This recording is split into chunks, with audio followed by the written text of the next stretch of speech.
And we are live, I believe. Let me check and see. Are we live? Yeah, we live. Yep. We are live. Good morning, good afternoon, good evening, wherever you are in the world.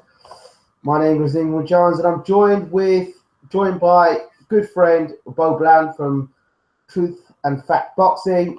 Bo, how are we doing, my friend? We're doing good, man. Enjoying this beautiful Sunday. Great stuff. So, as you know, we have a fight. Not the fight that we expected. Vladimir Klitschko versus Anthony Joshua. In steps Eric Molina for December 10th. Spoke to Eric earlier. In fact, I spoke to him a few hours ago. When I rang him, I was of the belief he was in the UK because I'd seen posters of it, pictures of him, and people saying, "Oh, he's ready in the UK, ready to sign the contract." I rang him and said, "No, brother, I'm still in Texas." So you can never trust what you see over social media. I should know that now. I rang him, and he just said basically Wednesday is when he's going to be in the UK to confirm the fight. But he signed the contract and he's on his way on Wednesday. So Eric Molina versus Anthony Joshua. That's what we've got. Initial thoughts.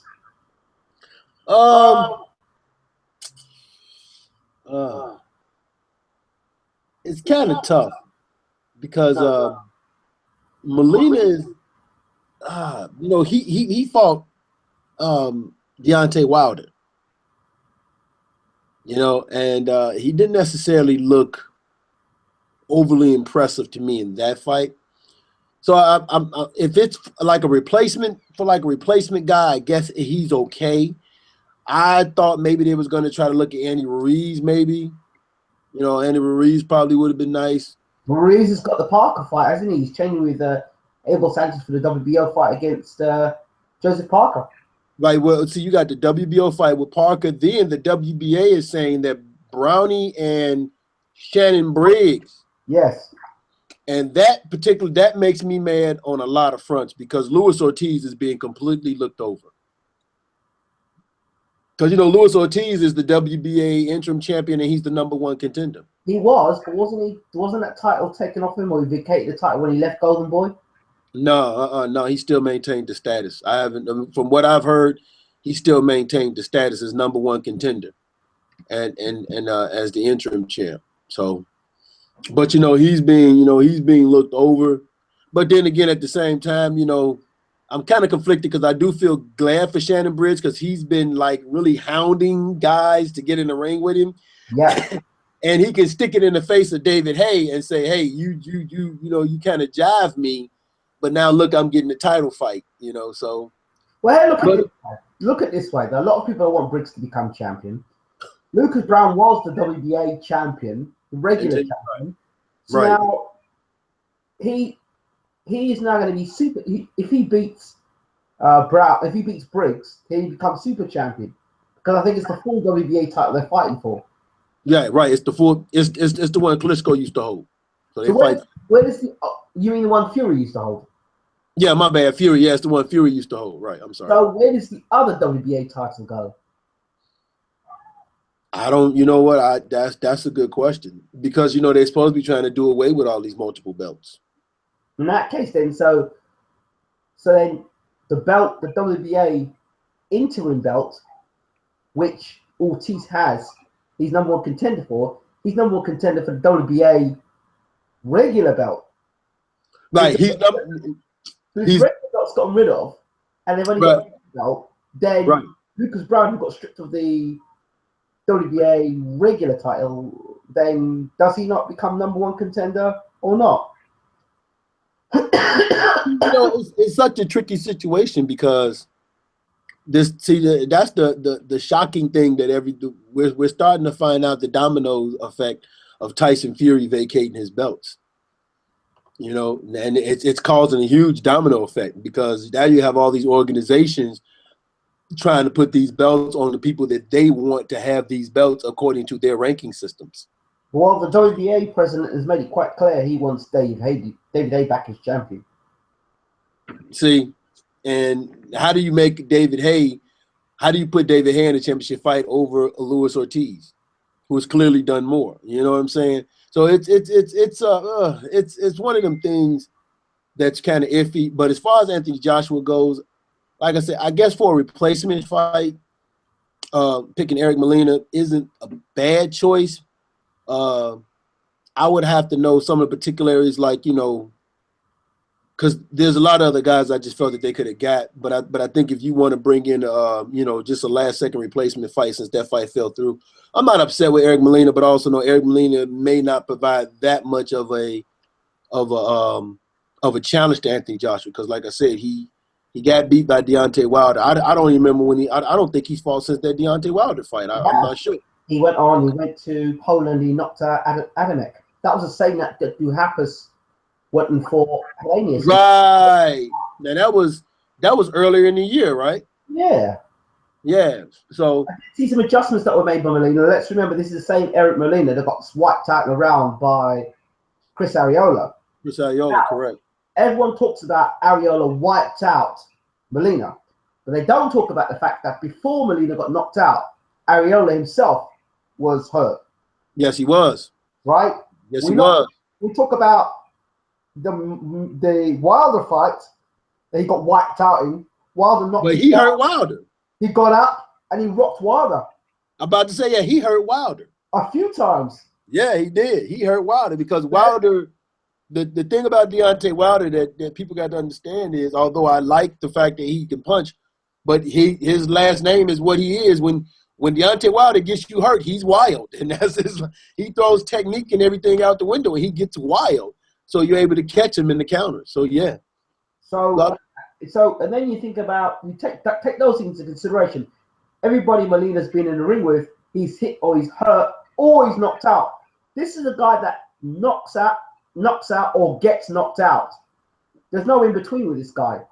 When he comes to fight, that's one thing he definitely does. He's dangerous. And this is heavyweight boxing, and upsets in heavyweight boxing. One punch can turn everything around. Yes. Dillian Whyte, we know, was one punch away from that upset. And this was a guy that was injured coming into the fight and out of shape coming into the fight. And he gave Joshua his toughest fight to date.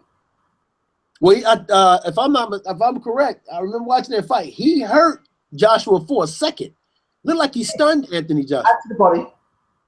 Right. Okay. Looked like he stunned Anthony Joshua. Okay. So, and like you said, he gave him his toughest fight to date. And it was also, for me, it was a mental growth fight for Joshua because this is a guy that beat him in the amateur.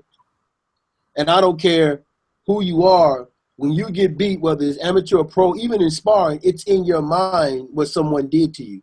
So for him to have to get over that and beat Dillian Whyte, from a mental aspect, that showed me some growth in Joshua. I mean, one thing about Joshua, which is what I can't say about like Deontay Wilder, is every time I see Anthony Joshua, I see an improvement in his fighting. So, and now Eric Molina is a big heavyweight. He's not a small heavyweight. Eric Molina is 250, 260, easy, no problem. He's a big heavyweight. So, like I said, it's a good replacement fight. I just don't know I just don't really see what kind of challenge he can present to Anthony Joshua. Because let's try and look at this try and be as objective as possible. We could say, yeah, Josh is going to go and blow him out, end of preview. That would be the end of our preview show. We could just say that. But let's look at Molina in terms of what he brings to the table. In terms of, is this a step up for Joshua? Is this a step to the side? Or is it a step backward? Is he better than Dillian Whyte? Is he better than Dominic Brazil? And is he better than Charles Narty? I don't think this is a step up. I don't think this is a step aside. I think this is just a stay in the middle fight for Anthony Joshua. I don't think this fight's hurt Anthony Joshua in any kind of way, only because if you're somebody that follow boxing, whenever a fight comes through, which would have been a big fight, and you get a replacement fight, you can't criticize the fighter for a fight that we, for all intents and purposes, just knew it was going to happen and didn't happen. So he finds a replacement guy. So I can't say it's a step up or step down. I can't criticize Joshua or take anything away for him taking this fight because, I mean, this is boxing. You got to do what you got to do if you want to stay busy. Like, you know, if you already bought the venue, you already had the training camp, and you just want to get in the ring to keep the rust off, then you got to do what you got to do sometime when a fight fall through. So it's not a step up, it's not a step down. I think it's just a fight where it's kind of even kill for him. Eric Molina, he is better than Dillian White. Okay. You think he's better than Dillian White? I think from a challenge standpoint, being a big puncher, having a little bit of skills and some experience, yeah. Okay. So you would say Eric Molina's fought with better class than Dillian White, would you not say? Yeah. Yeah. I think Eric Molina has been in Eric Molina has some experience with him going into this fight more than Dillian White did. So Dillian White going into the fight against Joshua at the time, who was his best win? Who was his best win? Yeah, before he fought Joshua. That's a good question. I don't know. I had to check that one now. Who's Martin's best win coming into the fight was against Martin's best win coming to the fight was when he won the championship. Outside of that, against Glaskov, right?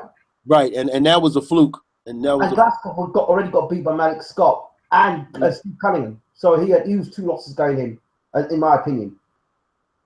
Yeah, he was the number 1 contender or number 2 contender. Dominic Brazil, what was his best win before he came into the fight? So what? Dominic Brazil, what was his best win before he came into the fight? Amir Mansour. Mansour? But he was getting his ass handed to him before that. Yes, he was. Yes, he was. Yes, so that was again another flawed sort of performance. Then you look at Molina, his best win would be the last fight he had. Knocking out Haye. Yep. Yeah. Yeah. Also about that Dominic Brazil fight, just before he fought Amir Mansour, he fought somebody else in a fight that I thought he lost. Fred Cassie. Right, but he got the decision over him, and I thought he lost that fight. So going into that fight, Brazil was, like you said, Dominic Brazil was suspect anyway. But I'm not mad at Joshua for taking those fights. Listen, even though Anthony Joshua is the champion, the guy only had 16 fights. Okay? Yeah. 16, 17 fights. He was in the prospect stage when he won the title. I can no longer I will never call a champion a prospect. He is no longer a prospect. Now he's a champion. Mm-hmm. So I can't call him a prospect, but he was a prospect going into the championship fight. Now he won, and now he's a champion. So I think the way this is playing out for him is being very, very like I got to give it to Eddie Hearns. I mean, he's the way he's guiding Joshua's career kind of reminds me of Mike Tyson-esque. He's putting him in there with the right opponents. That's not too dangerous, but not too dangerous, but not somebody you look at it and say, it's like a complete blowout. So he would. Where do you rate Deontay Wilder first and foremost in terms of world class boxing in the heavyweights? Okay, with Tyson Fury gone. Yeah. First of all, he's the legit champion now. Out of everyone that's right, he is the legit champion. Deontay Wilder. He's the legit champion, but here's the thing. And I know if my man 2K watched this, he's gonna get angry with me. Because of Fury being gone, you have to put Deontay Wilder number 2 under Vladimir Klitschko. You have to put him at number 2. Now, if Fury was there, then Fury would be number 2 for me. 1. Okay? Oh yeah, I'm sorry. Fury would be number 1. Klitschko would be number 2, and then Deontay Wilder. Deontay Wilder would be 3. Yeah. So you have to put Deontay Wilder as number 2. Then you have to now for me, and again, I'm just I hate to say this.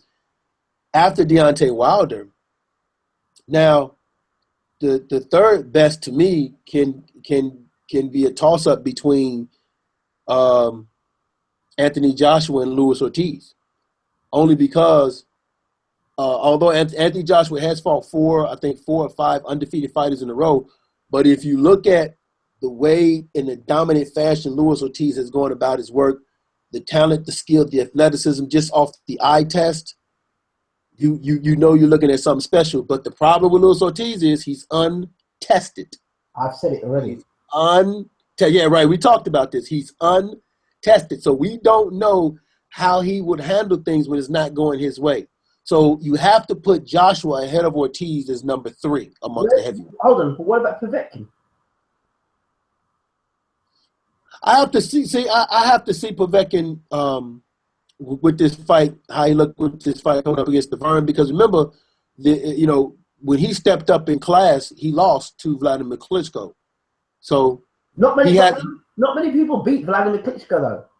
So he got beat. No, he's got beat. One fight he got beat, which was against Povetkin. Arguably, I think he got beat by Huck as well. That's arguable. He definitely got beat by Klitschko. But then after that, anybody who's been below Klitschko has got wiped out. Whether it's been Povetkin or Pedvetkin, they've been wiped out. Okay? Right. They've been wiped out. Perez, Takam, Char, Eddie Chambers. Wiped out. And these guys are better quality than AJ has fought. Povetkin's fought wild better opposition than the two guys you called there, Ortiz and Joshua together. Yeah. If you put records, they still haven't fought as good as Povetkin. They have, but he's fought Perez. He's fought what else is he fought? Char and Takam. Mm-hmm. Then he fight Chambers as well? Povetkin? Who was that? Klitschko?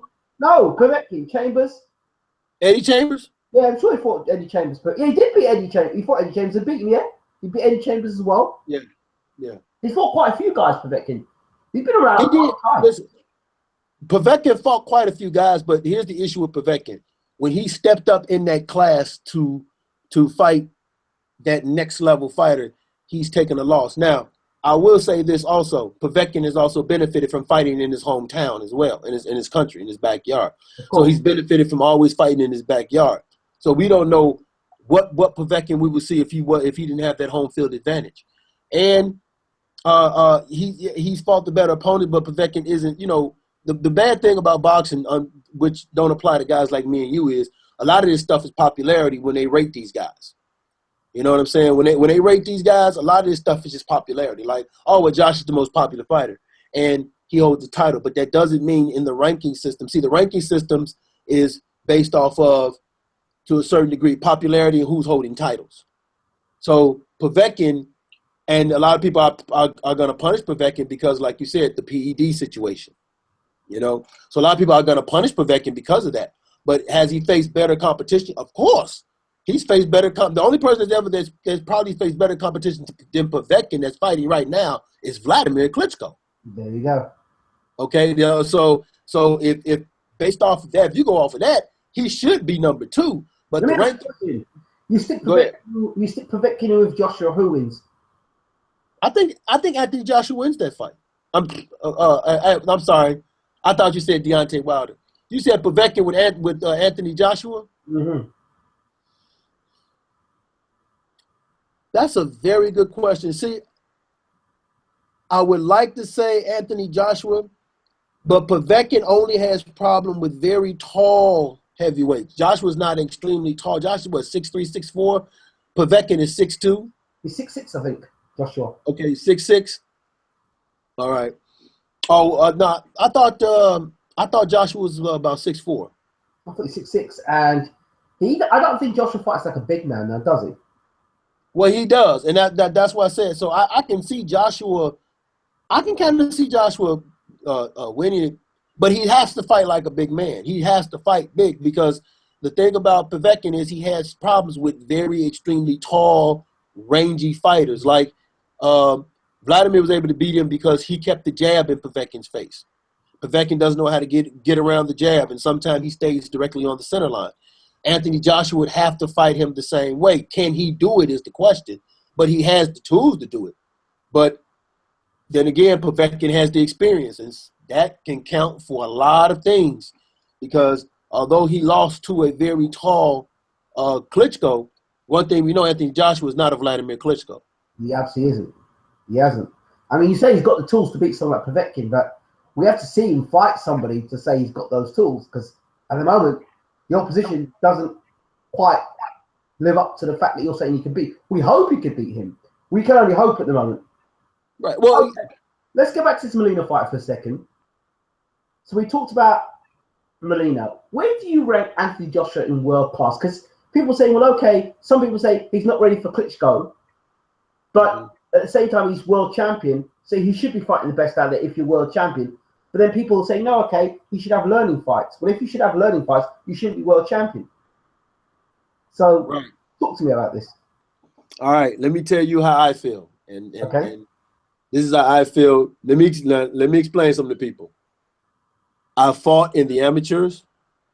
All right. I still train as a fighter. You know yourself, I train my daughter. You know, I train my daughter as a fighter. I have a fighter's mentality that I follow in the ring and in life. Okay? Once you become a champion, and this is where Deontay Wilder gets criticism from me also. Once you become a champion, once that strap is on you, I do not want to hear nothing about take it easy. I do not want to hear nothing about learning curve. I do not want to hear nothing about easy touches. I don't want to hear those things, because if that's the case and you needed those things, you never should have fought for a title.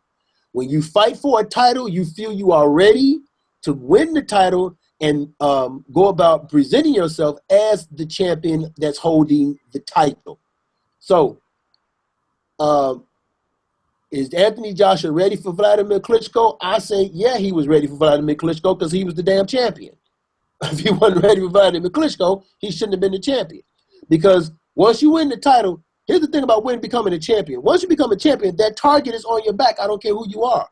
I don't care what your experience is. Once you become the champion, you have a target on your back, and you have to be ready for all challenges, because at the end of the day, it's about you representing yourself as the champion, because you're being sold to the public as the champion. And Joshua's being sold to us as the future of boxing. So how do you let me know he's the future of boxing? Well, you put him in there with Vladimir Klitschko. You put him in there with Tyson Fury. You put him in there with Deontay Wilder. And the same thing with these guys. It's arguable that Joshua isn't even the best in the UK. Never mind the world, the UK. You have David Haye. Mm-hmm. You have Tyson Fury. 2 UK fighters. And both guys, people would say, oh, Joshua walked straight through them. They will ask questions.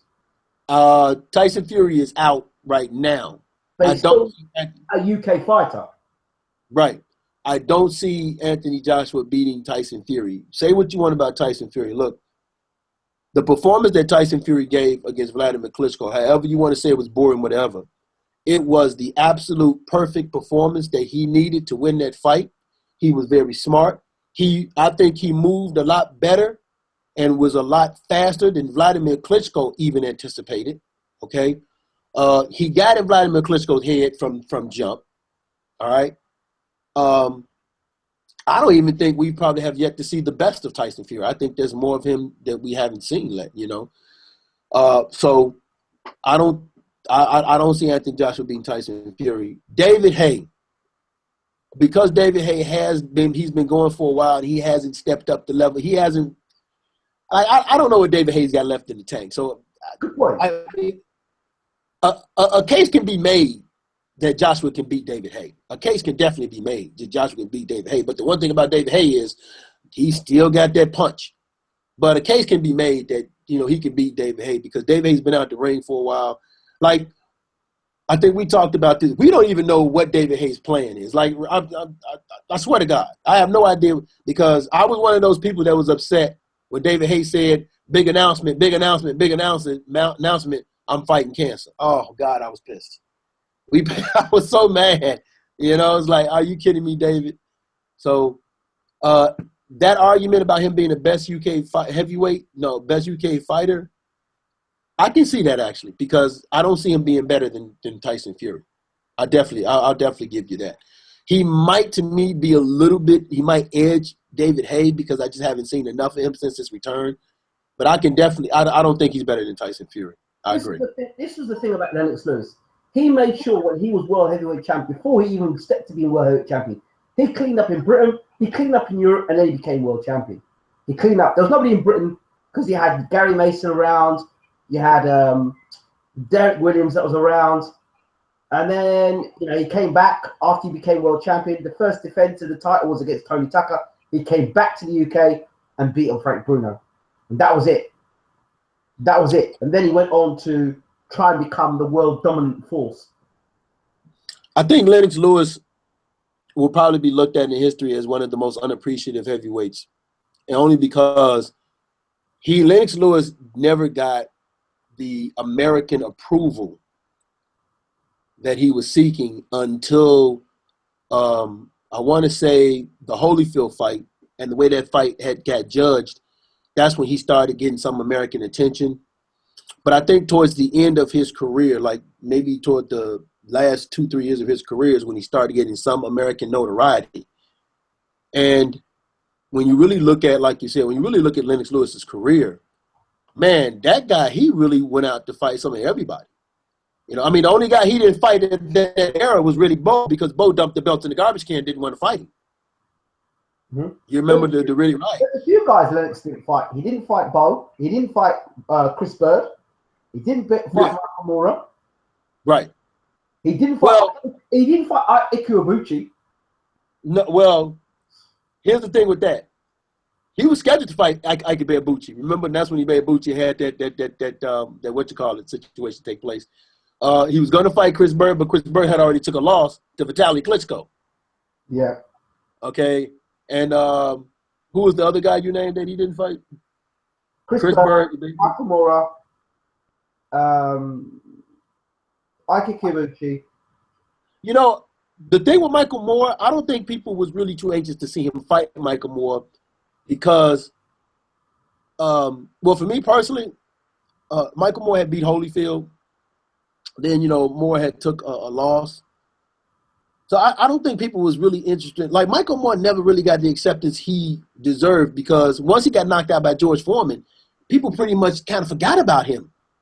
Then the David Tua knockout, that didn't help. Yeah, that didn't help. So people pretty much forgot about him, I say this all the time. We can look at anybody's resume and you'll see guys' names on there that's not there. But it doesn't take away from because he fought David Tua when David Tua was at the height. When David Tua was running through cats, he fought David Tua when he was at the height. And I was like, whoa, because I thought David Tua had Lennox was going to give it to Lennox Lewis, and he fought him. He fought Tommy Morrison. I don't think Lennox fought Razor Ruddock. He did, knocked him out 2 rounds. Okay. I see. I couldn't remember that. So, yeah, he fought Razor Ruddock. That was eliminated Earl's Court. Actually, it was this time tomorrow. He fought Razor Ruddock at 10 p.m. in the UK, October 31st, Halloween night at Earl's Court. I think it was about 24 years. I think it was about 24 years ago. Okay. That's a long time ago. Right. So for the fight for the right to become world heavyweight champion. Right. So if you look at the names that he fought and you look at the names that he didn't fight, like, am I really upset that he didn't fight a Michael Moore when he fought a Razor Ruddock, Tyson, Evander Holyfield, David Tua? You kind of have to look at it like that. But I mean, Lennox Lewis, he to me, he will be a very underrated heavyweight, but he was a very smart heavyweight. Lennox Lewis could control you with that jab. He fought like a big man, and he could punch. And he had heart. He had a lot of heart. But he also got knocked out by some unknown guys. Oliver McCall. And Rackman, which brings us back to this Molina thing. Oliver McCall and Molina are pretty close. And he knows about upsets. He knows Oliver McCall knows upsets. So, is there any possibility Molina could cause the upset here with that big right hand? I don't know. Because I just think at this phase of the game, AJ's skill set might be enough to get him through this fight. Because remember, like you said, Molina is one of them dudes that if you hit him, he goes down too. So, and we know one thing AJ can do is punch. AJ can punch. Okay, based on the expectation of the world or AJ fans, they expect this fight to be a 2 or 3 round blowout. If AJ doesn't blow Molina out in 2 or 3 rounds, he gets caught and gets wobbled, and he's in a dogfight. Does that make AJ a better, worse fighter? kind of what does that do for his brand? Because at the moment it's a brand. It's a brand. AJ's a brand, and if AJ doesn't knock Molina out inside a couple of rounds, and Molina's going 5 and 6 rounds and he's fighting back, and he's still around in round 9 and round 10, and AJ's tried to get him out of there and he can't get him out of there, and he's been rocked and wobbled himself, then what happens? Is he still that world beater, or do you have to make a reassessment on AJ? It's a little bit of both. He would still be that world beater because the one thing about our heroes, we like to see them go through trials and tribulations. Absolutely. Okay, and the one thing about boxing is you have to go through something hard in order for you to have that growth. Like, if he has a fight like that, think about this for a second. Muhammad Ali, he fought in Great Britain. He fought, what was the guy's name that knocked Muhammad Ali down? Huh? Eddie Cooper. Henry Cooper. Left hook. Yes. Up with a left hook. That was a tough fight. We saw something in Muhammad Ali in that fight. Okay, and that's what he had to go through for us to see what he has character-wise that we look at and say, okay, we can kind of believe in him. So every heavyweight, every fighter has to have that one rough fight, right? That growth fight that we see them grow, and we say, okay, here it is. Very interesting you say that. David Price, another guy that was being touted to fight was between Molina and Price, was before he got checked by Tony Thompson, was the savior of the heavyweight division. Remember? Yes, he was. Tony Bellew sat on TV and said, "Oh, I can see Price doing the Klitschko's right now. The Klitschko's are scared of, David Price is in the audience and he's going to be what? He's got his eyes on the Klitschko's. You remember all that talk? You remember all that talk? Let's do that back. The same people are now on the AJ bandwagon. We have to.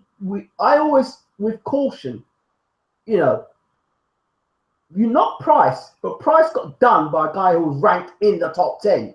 He was ranked what, 2 or 3 in the world. Tony Thompson only got really done by Klitschko, and he gave Klitschko a nightmare before that. Okay, so they're not Pricey, but Pricey actually got done by a guy that was actually doing well. I heard the other night that Tepper got beat by. He lost his last fight to Haye. Haye, who Tyson Fury done him. Well, it goes back to what we talk about. This is boxing. And that's why when people tell me what fight is worth money or what fighter deserves a shot, you never know what's going to happen until you make that match and get them dudes in the ring. So I hate when people tell me, this fighter don't bring this to the table, or this fighter don't bring you don't know what's going to happen till you make that fight, because the one thing about boxing, we know upsets happen when guys are put in a situation.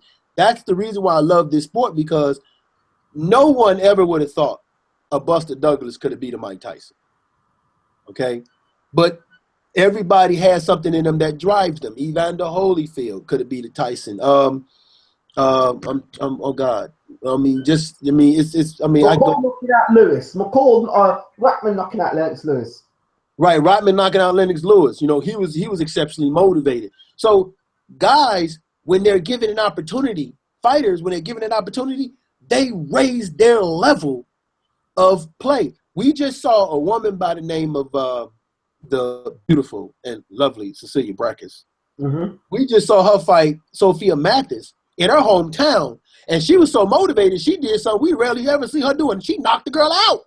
That's how motivated she was. So, the thing about fighters is when you put them in that situation, they raise their level of game based on what situation you put them in, and that's what makes it special. So we can't, all these things you're talking about, because the one thing, you're right, Eric Molina may be looking at this like, I have more experience than Anthony Joshua. Mm-hmm. I have been in more situations than Anthony Joshua. So better opponents than Anthony Joshua. So I'm going to go in here and I'm going to see what this young boy is made of. And one or two things happen. Either we'll see Anthony Joshua become Anthony Joshua, or we'll see Anthony Joshua become Anthony Joshua. Exactly. You know, because you have these fights, you see a guy, you see, I mean, I remember Barry Hearn, after Joshua knocked out Dillian White, he was going, that's the best heavyweight in the world. I remember that. I remember that. I remember, man, dude, that was all over social media when everybody was saying this, and I'm like, he's the best heavyweight for knocking out Dillian White. Yeah, Tyson Fury goes and beats Klitschko, and it's like. Matter of fact, if you remember, after he beat Dillian White, people were saying he was ready for Vladimir Klitschko then. I remember that. And then some people got upset when Deontay Wilder was kind of calling him out to fight him. They like, oh, why he picking on the young, inexperienced Joshua? I'm like, he's a champion, right? Like, he's a champion, right? You know? So, you know, the thing, guys, you know, who's his biggest win today? Who? Who's Joshua's biggest win today? Oh, I think Joshua's biggest win today to me would be, well, in my opinion, is Dillian White. And Molina's biggest win today is the guy he just beat, Adamic. There you go. You line them up. Oh no! Listen, there's no doubt in my mind. There's no doubt in my mind that Molina, depending on his mindset, from the mental aspect, Molina may have the advantage going into this fight because he knows what he's been in with and what Joshua hasn't been in with. I just think that at this phase, Joshua may just have the tools to and the skills to beat Eric Molina. Okay, next big question. Okay. Is this pay-per-view worthy? You know what? Honestly speaking, would you pay $19.95 to watch Joshua versus Molina? I would.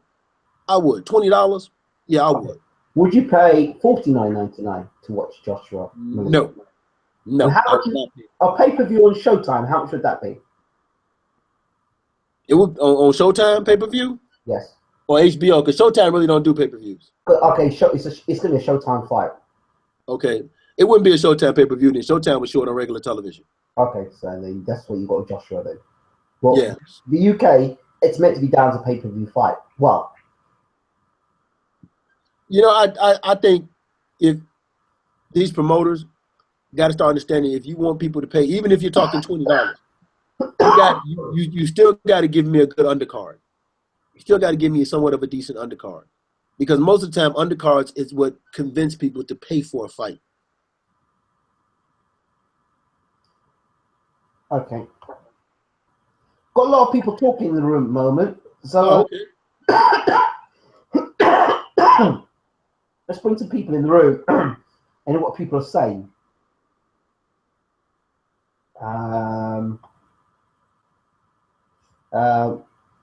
A Ballistic Cat says, gone in 60 seconds job and still.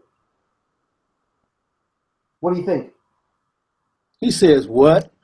Gone in 60 seconds job and still. Molina. Oh, he's saying that Joshua's going to knock him out in 60 seconds? Yeah, and still champion. All I'm going to say to him is, this is boxing, man. You never know what's going to happen. Mr. Boxing Today says, what's up, Ingram? What's up, Mr. Boxing Today? Thank you for last night. We really appreciate you. I Ballistic Cat says, Wilder is sloppy. Okay. Wilder is sloppy and wild when he's on the attack and he has you hurt. But outside of that, he's okay. But when he has you hurt, yeah, I'll agree. He's very sloppy when he has you hurt. Mikey says Molina can be easily outboxed, but he has game changing power. I give him a 20% chance against Joshua, though. I agree with that. 20-25% chance. I agree with that. Mikey says Joshua's KO over White was damn impressive. He said it wasn't that impressive? It was damn impressive. Yeah, it was, actually. It really was. But White came into that fight injured and out of shape. So how much can we look into that and look into White's performances since then? You know, I don't believe in giving fighters excuses, because if he was, you knew you had a fight, you knew the fight was coming up. It was a big fight for you. So the shoulder, okay, but to come in out of shape, shame on you, because you knew you had a fight. Joshua has to face his mandatory after Molina, right? Yes, he does. Well, Yes, he does. who's the mandatory going to be if Parker's now fighting for the WBO title? Whoever the number 3 guy is. I think Parker and Price are 1 and 2. Okay. So whoever the number 3 guy is, I wouldn't be surprised if it's Tackle. Really?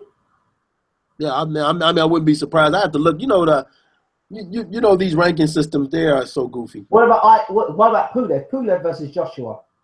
Who? Kubrat Pulev versus Joshua. I still take Joshua. Okay.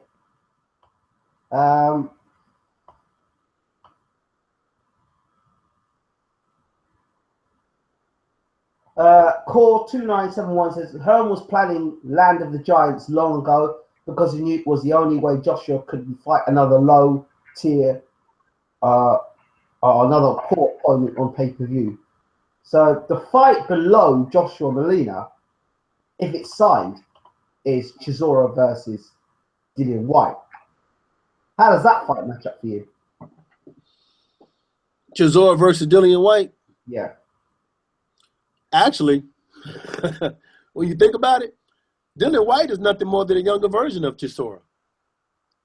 That's what a lot of people say. Yeah. Dillian White is nothing more than a younger version of Chisora. So that's actually, I'm actually looking forward to that fight. I really am, because both of these guys are talkers, and Dillian White has something to prove. Dillian White wants to get back into the title hunt to fight Joshua again. Yes. So he has something to prove. And Chisora, Dillian White has had some, Chisora's been on the hunt for Antonio Tarver. Him and Antonio Tarver got into it. Yeah. Yeah, they went back and forth. Then him and Dillian White went back and forth. And Chisora, he wants to show everybody he's not done. So that can turn out to be, when you got 2 guys trying to prove something, that can turn out to be an interesting fight. Who wins it? Dylan White. Why? I think Dylan White, if he comes in shape, if he comes in with a great mindset, he's a younger version of Chisora, but the difference is Dylan White has, I believe, a little bit better skills than Chisora does. Okay.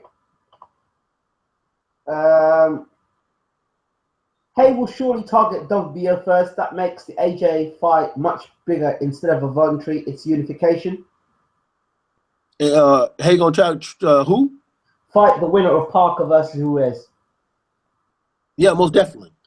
Most definitely. I definitely see him doing that, because that if either one of those guys, David Haye has a good chance of beating. So I could definitely see him doing that, and then praising himself for a big mega money fight, which is what it seems that he wants, against Anthony Joshua for a unification fight. Okay. I mean, it makes sense from a business standpoint. Uh-oh. I just read some stuff here. I'm going to go back a second, but I just read something that was a bit interesting.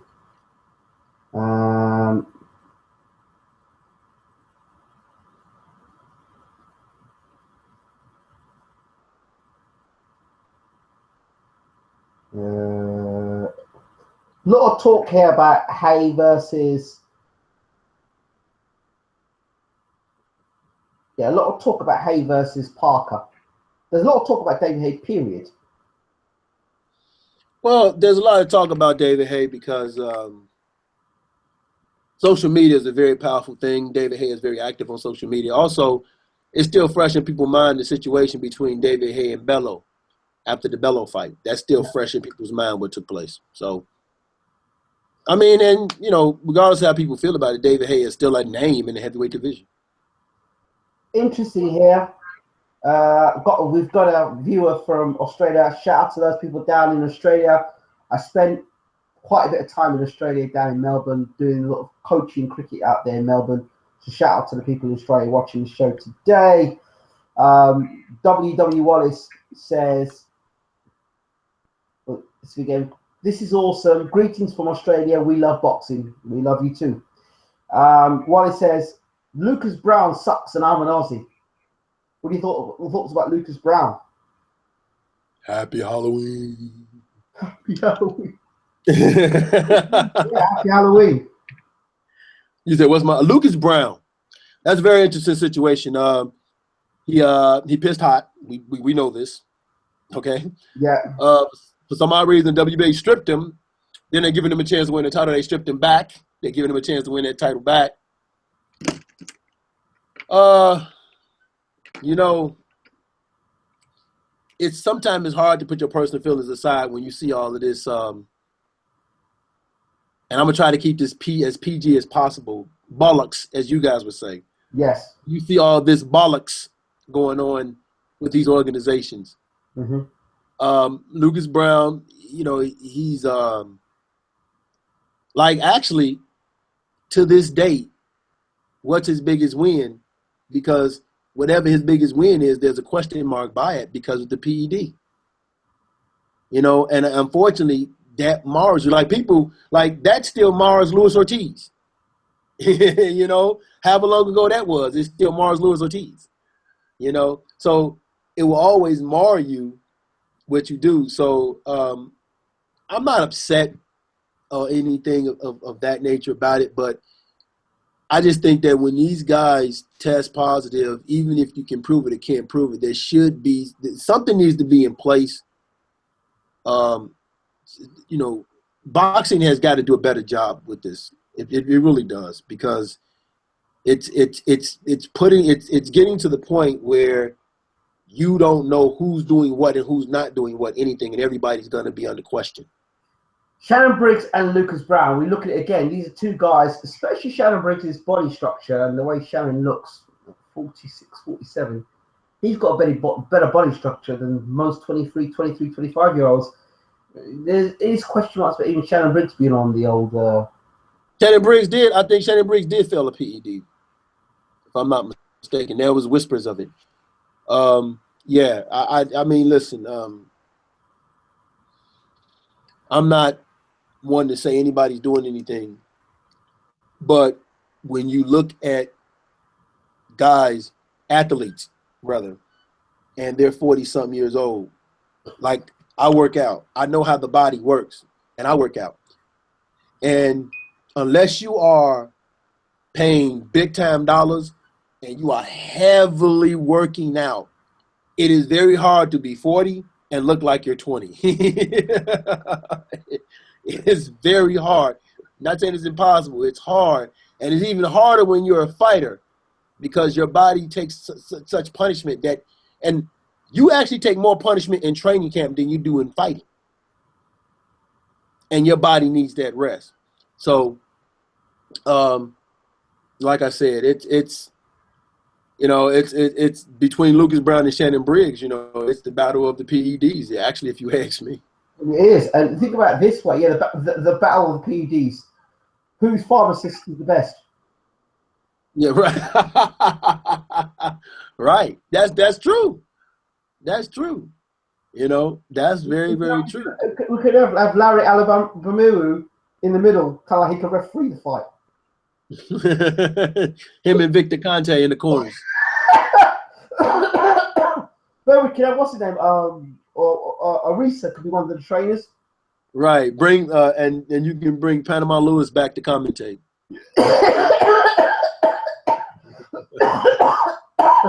Sounds good. What do you think? Yeah, I think I buy that for $20 now. I would buy that for $20. We could have Luis Ortiz coming through in the middle of the fight, kind of like Royal Rumble style, coming in on the microphone and saying, "You have my belt. I want my belt back." Right.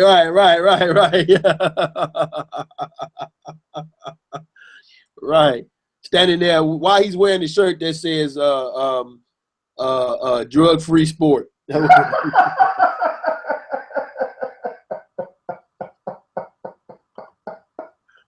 That would be something. We gotta laugh. We shouldn't. We gotta laugh. Yeah.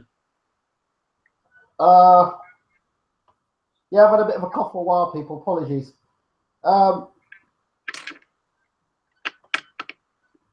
Let's see what people are saying in the room. I'm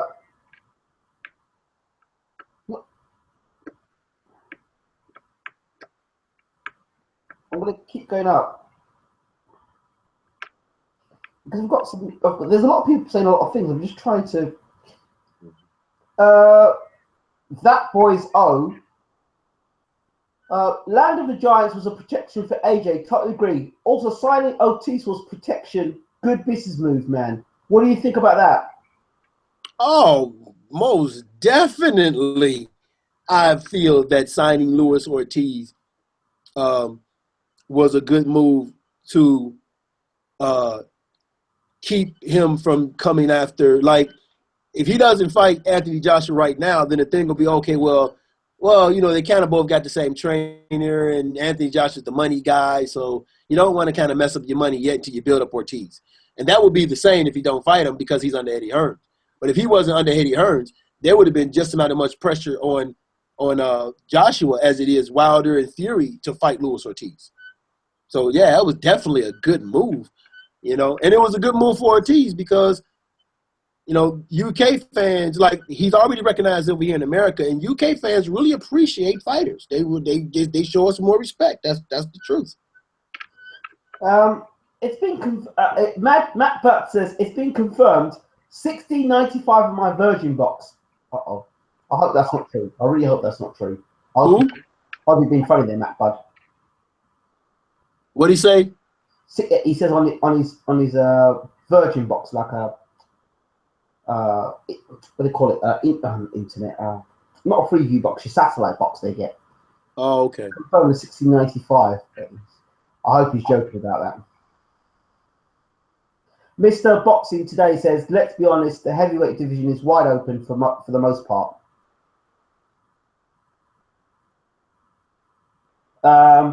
Joe Reese says, the word bum is overused, by fans, but Price is actually a bum. Spartak the Great says, the Wilder versus Tyson Fury confrontation got over 3 million views on Showtime YouTube channel. Indeed. It did. Yeah. Waleed says, would love to see Miller get a chance against Joshua. Who? Yergi? Miller versus Joshua, Waleed says. Oh. Yeah. Big Baby Miller, right? Yeah. That would, you know what? Now that, I don't think Big Baby's ready for that right now. Not right now. See, the funny thing about the heavyweight division is just because guys have a punch, they're jetted into positions rather quickly. You know, just because you have a punch, like think about this. Joshua wins the title with 16 fights. I remember Brian Jennings fought Vladimir Klitschko with only 18, 19 fights. Because you know, heavyweight division is the only division where if you have a punch, you can go from being ranked number 20 straight to the top because you have a punch, you know. Okay.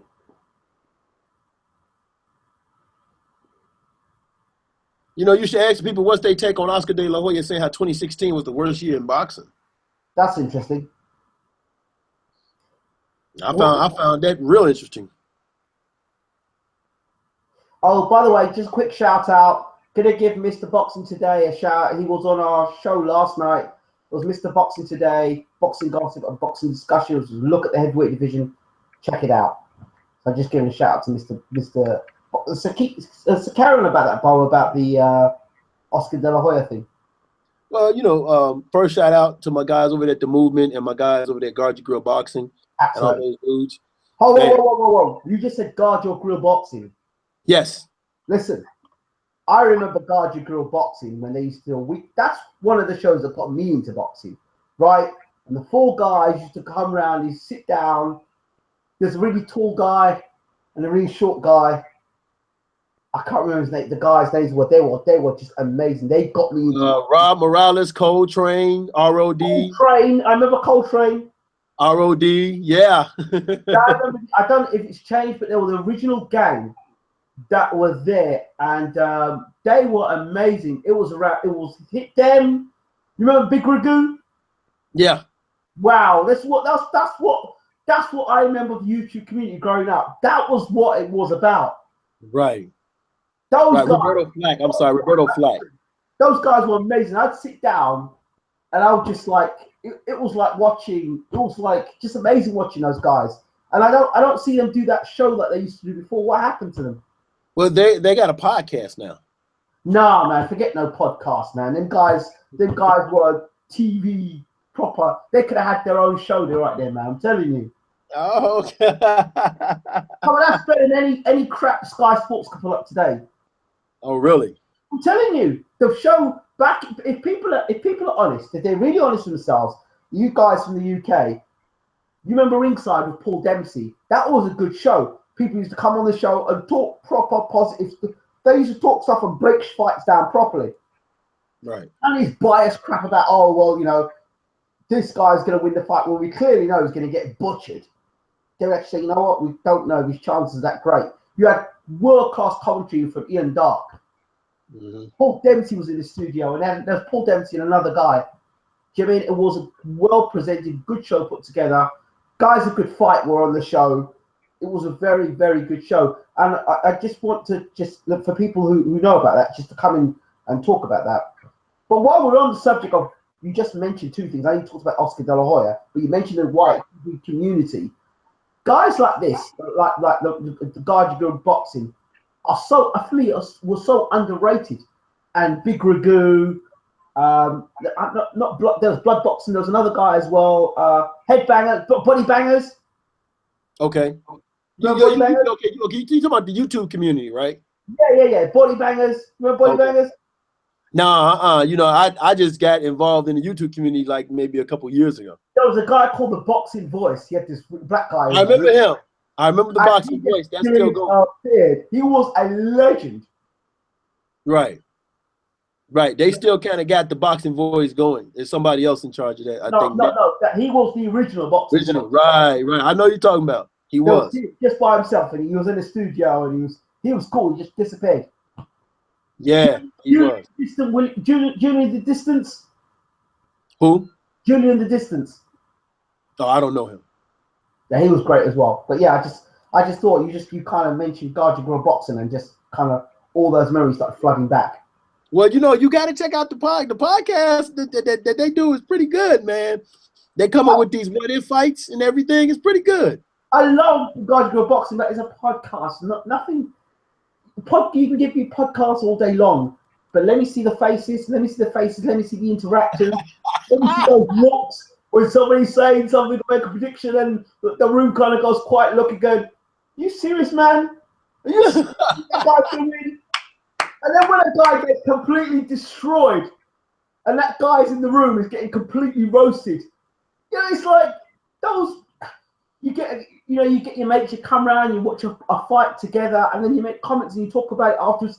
That stuff is just it's so ground. It's just so normal. Do you understand? Well, see, this is what you have to understand, and shout out to my man Roberto Flack. He said this. He said, guys like me and you, and guys like us, me, you, him, the guys at Guard Your Grill, my boys over at the movement, we're kind of like the OGs of the game, because we remember the sport when it was boxing. Yeah. We don't remember this commercial shit. You know what I'm saying? We remember when it was all about the sport. So, like you said, like, we could sit and talk about a fight, and I already know when I say a name what your face is going to be like, because I know where you come from for boxing. So, like, you know, if I say something like if I was to say something like, well, you know, I think Vinny Panzianza is one of the best middleweights of all time. What?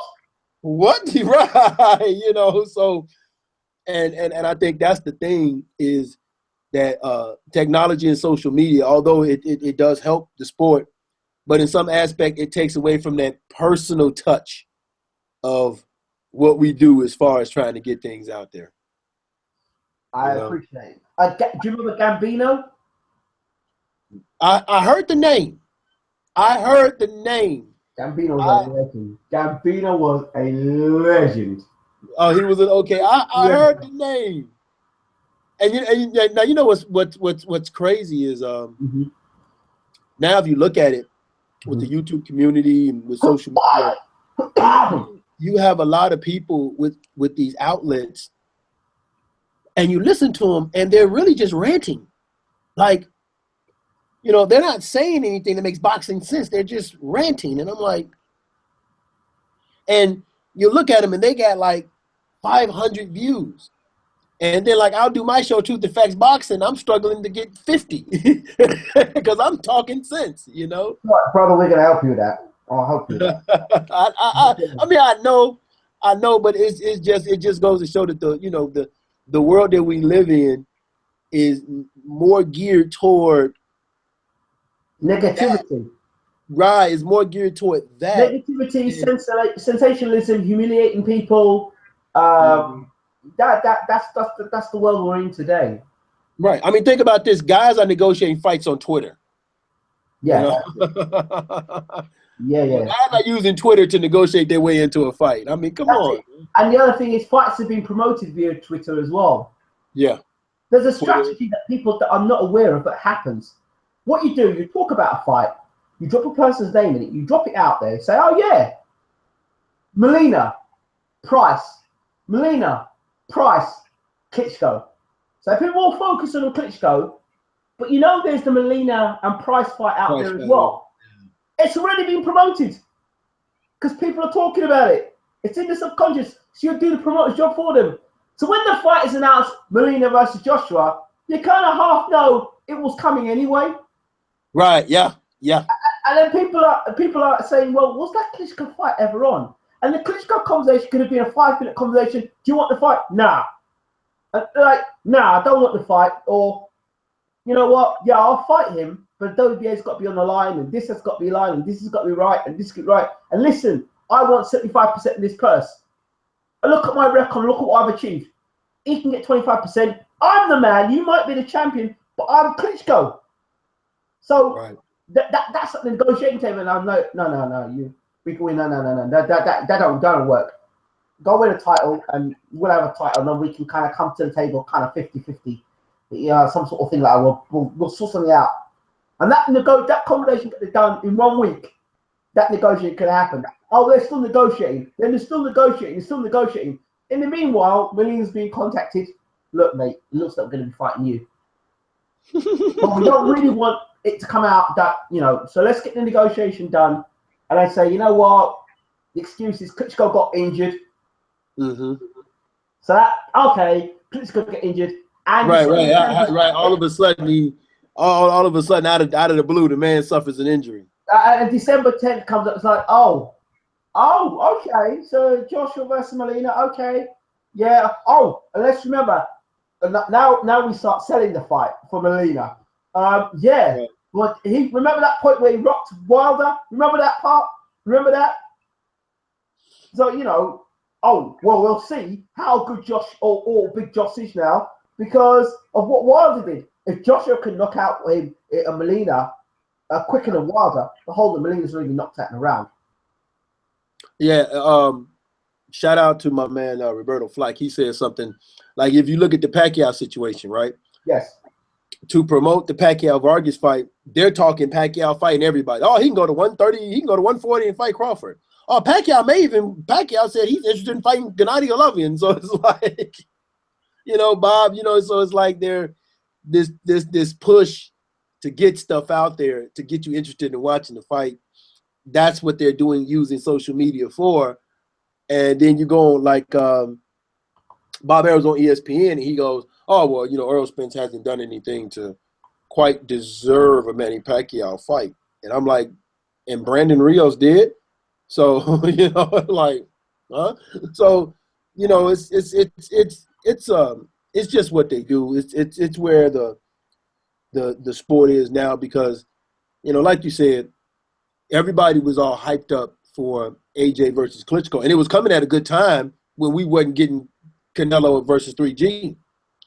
All right, so this was coming at a good time for a lot of people. Felt okay, we're not getting Canelo 3G, but man, we're getting a big fight with AJ and Klitschko. only to find out that there was a lot of particularities that wasn't completely worked out. That's boxing. Absolutely. Well, there's a lot of people in this room, by the way. There's loads of people in this room. But let's get some questions in. Guys who are in the room, please do bring up your comments about the things you've heard about tonight. Let's talk about it. Let's talk about what's been mentioned, anything that hasn't been brought up so far. Mikey says, Ingram needs to be on the Sky commentary team. He will call it honestly with no bullshit. We would get fired because he doesn't suit Sky's bias. Well, Paulie Malignaggi might have a long career with Sky either, because if he keeps calling out and saying that the referees need to be more balanced and calling fights as they are, as opposed to how Sky want them to be, Paulie Malignaggi's career with Sky won't last very long. Almost like Max Kellerman, when Max Kellerman first started out with HBO. Do you remember when Max Kellerman first started out with HBO, Bob? Listen, I say this all the time. There are two Max Kellermans. There's corporate Max. Yes. And there's Max Kellerman. Depending on where that camera is, when you catch him, you'll get one of the two. You could say that with a couple of the Sky pundits for sure. You see, you catch him on camera. Oh yeah, Kell Brook's definitely going to win this fight. It's a difficult fight, but Kell can win the fight. Talk to him behind closed doors on the telephone. Man, Kell's going to get his ass smashed. He's going to get his ass smashed. Yeah, and I think what fight was I watching? Oh, Usyk versus Glowacki. Okay. I was watching that fight. And you know how you have the guy who judges the fight, kind of like Harold Letterman does for HBO. Yeah. They had the one guy judging the fight. Yeah. And he had to fight, like going into the 7th round, he had to fight like almost even. And I remember the commentators is like, that has got to be a what they said, kind of like a countryman favorite scorecard here. The fight was in Poland, and they had the Pope. I don't know who the champion was or ex-champion was. He was saying, "Oh yeah, Glowacki's winning this fight." And of course, he's going to say that. He's his buddy. Yeah, that's right. They sure did. I'm like, I thought I was in the Twilight Zone or something. I'm like, what is this I'm watching? Yeah. I mean, that's a clear-cut shutout. But the thing about the unfortunate thing about boxing is that I mean, that's how it is. You have to toe the corporate line if you're commentating and things of that nature, because there's no way a guy like Gennady Golovkin, and again, I'm not knocking him, okay, but there's no way a guy like Gennady Golovkin is getting all the praise he's getting and being ranked so high in the rankings without actually fighting anybody. Now, I know people don't want to fight him, but at the same time, when I'm looking at Gonzalez fight Cuadras, when I'm looking at him, unifying the title, when I'm looking at Leo Santa Cruz winning titles in 2 separate divisions and things of that nature, why is everybody else has to do something and this guy doesn't? And, but again, popularity is what runs in boxing. Like today's boxing is more about being popular than it is actually doing something. And that's not just Gennady Golovkin. There's a lot of fighters like that. Let me go on record and say this. There's a lot of fighters that want, that pot of gold without fighting for that pot of gold. Okay, boxing is a very strange sport. And it seems to be like the things you could get away with in boxing, you could not do. You could not do in life, Gerald. It's like you go to school, you start primary school, then you go to secondary school, then you go to college, then you go to university. Okay, you don't jump from primary school to university. And it seems that in boxing that you can be a prospect, but yet be treated like a Hall of Famer. And I don't get it. I always thought, for me, you look at certain fighters and you can see you're not packaged. You've been in tough fights. You've been down in fights. You've got up in fights. You've got 10 rounds. You've been hurt. You've come back in fights. That's a sort of pattern. You say, we know that this guy's ready for a world title because he's proven it at all the other levels. You know, there's a certain, like, they go through an acid test. It just seems in today's society, because people are trying to protect the zero, trying to protect the O, what's happening now is that fighters are skipping the acid test, jumping over the acid test, moving from prospect straight into champion, and then they're having to have the acid test as champion, and they're failing acid test as champion because they haven't done the necessary steps before becoming champion. But you look at something like, these two good examples, Tony Bellew and Tyson Fury. Fury had fought for the British Championship, he fought for the European Championship, the Irish Championship. He fought his way through there. Along the way, he'd had fights like Chisora. The first fight, he did 12 hard rounds against Chisora, was hurt in the fight, came back in the fight. Very good level, good fight at the time. Then you had him fight against Nevin Pajcek and Nicholas Further, guys who before Wilder fought him, got dropped, got back up, and beat guys like that. Developed his style under Peter Fury, became a better fighter. Tony Bellew. You know, you see Bellew fought against people like Alton McKenzie, got dropped, went and fought the British title, won the European title against Masnick, then goes and gets his ass, well, before he fought Masnick, got destroyed by, you remember the fight against... got destroyed, you sure did. Adonis Stevenson, talked all that crap beforehand, sat in the Sky Studios, saying, oh yeah, there's a certain way you got to fight Adonis Stevenson, blah, blah, blah, blah, blah, blah, blah, blah, blah, blah, blah, blah, blah, blah, blah, blah, blah. Got in there, got nailed by Stevenson, and got, what the hell was that?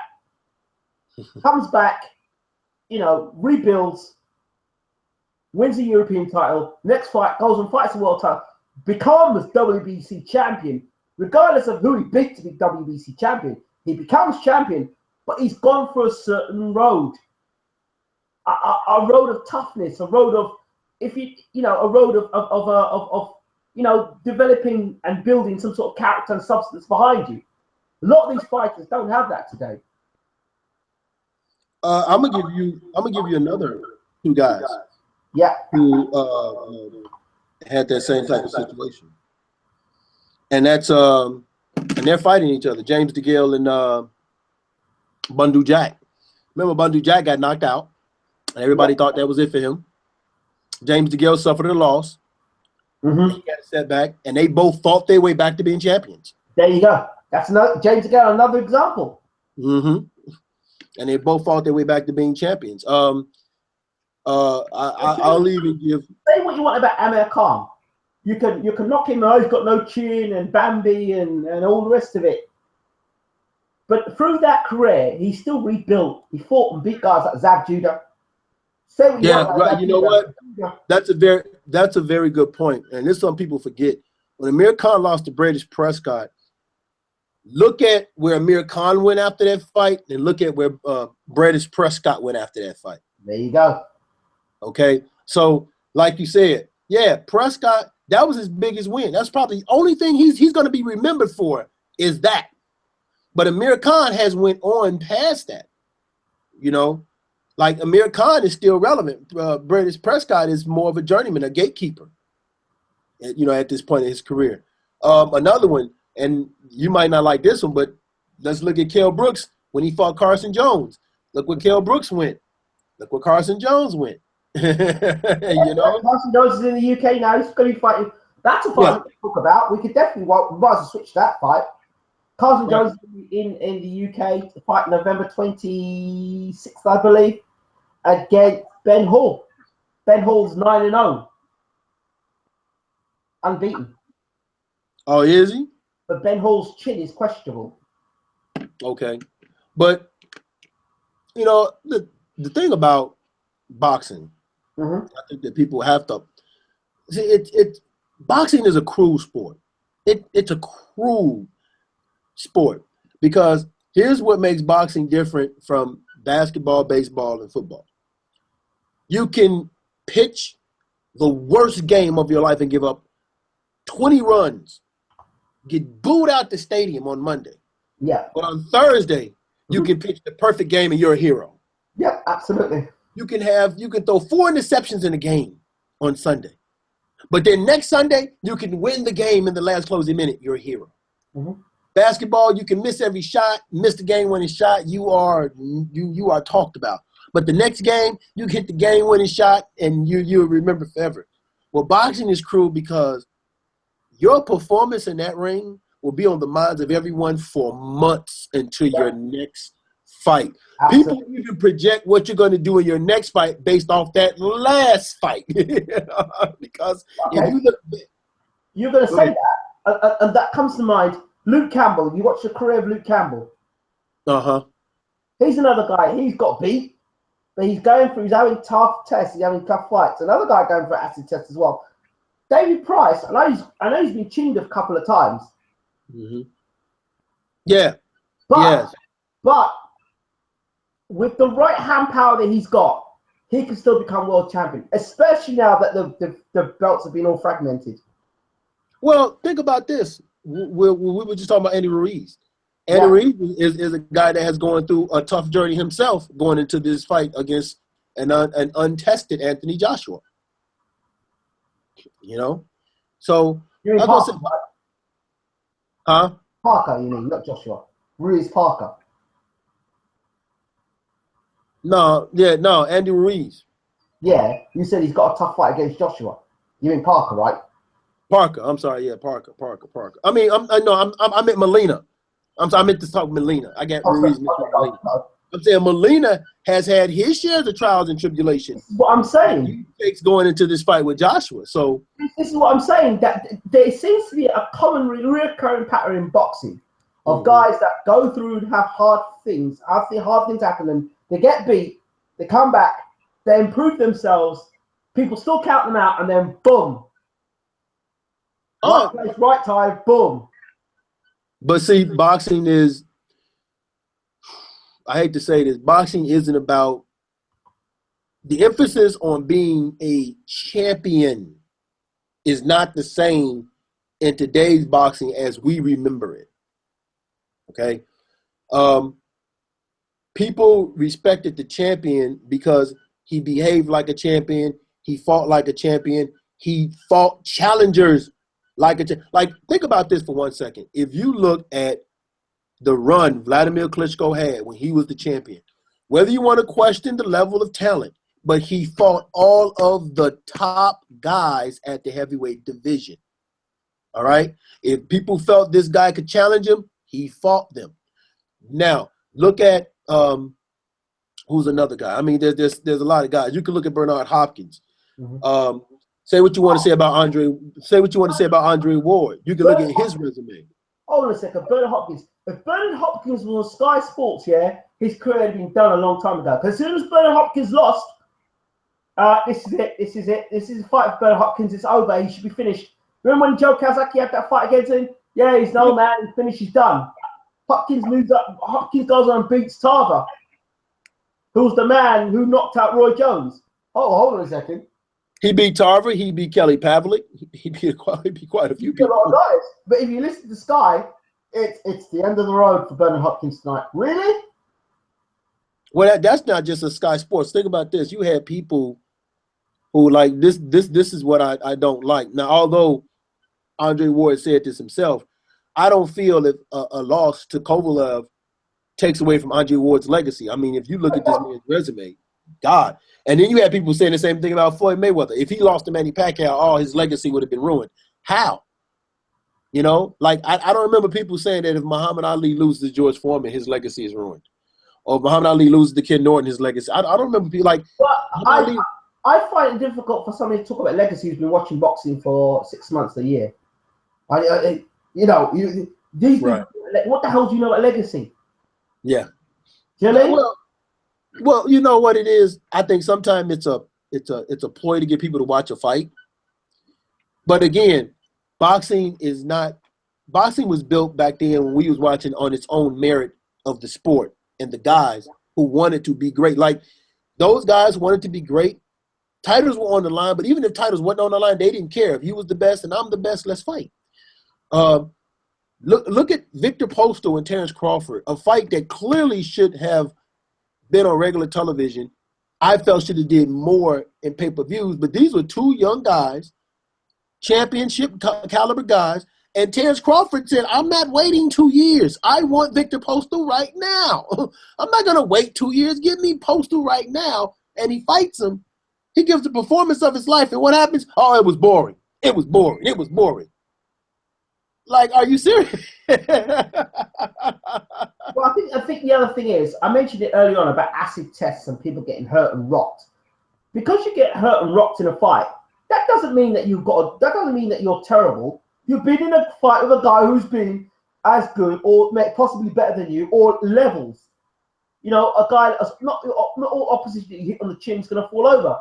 And those guys that stand up and say, you know what, this is a fight tonight, and you're in a fight, and you're throwing punches, and the other person throwing punches back, that's a fight.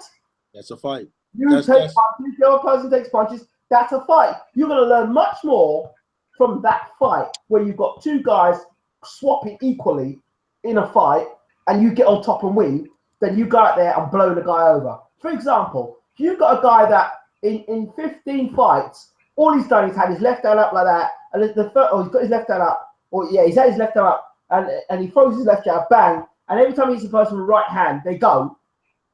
In 30 fights, right? He'll go back and say to himself, you know what? That's fine. That means that's all I have to work on is that left jab and right hand combination. But then when he fights a guy that he throws the left jab right hand, and the guy slips the left jab, comes back and throws him with a hard left hook, and he's rocked against the ropes, he thinks, damn, when I go back to the gym, I've got to watch out for that left hook. I've got to watch out for that. So you know those things, because when you go back in the gym, you have things to work with. What do you learn by not hitting a guy 1-2 and fall over? You don't learn anything like that. When you now have a guy that's coming in you, taking your best shots, walking you down, taking you back to the ropes, hitting you to your body, hitting you to your head, that fight there means more than those 28 or 29 fights you had before that. Now you're in a real fight. Now we'll see what you really can do. This is the real you. Think about this. I don't know if you watched it. Terrence Crawford fought a guy by the name of Gamboa. I saw the fight. I've interviewed him a few times. We learned a lot about Terrence Crawford in that fight because Gamboa was beating him the first 4 rounds. He had to make an adjustment. He had to change the game plan. He had to, you know what I'm saying? Like you said, he passed that test that we were looking at and making sure he's ready. But then, having said that, I also said Terrence Crawford would beat Gamboa because of the size difference.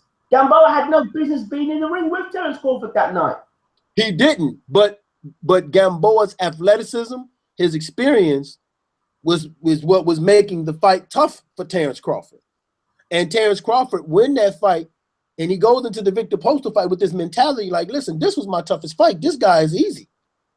Now, suppose Terrence Crawford don't have that Gamboa fight. He'll have a different mindset going against the Postal fight. Cool. So to your point, like for instance, let's look at Carl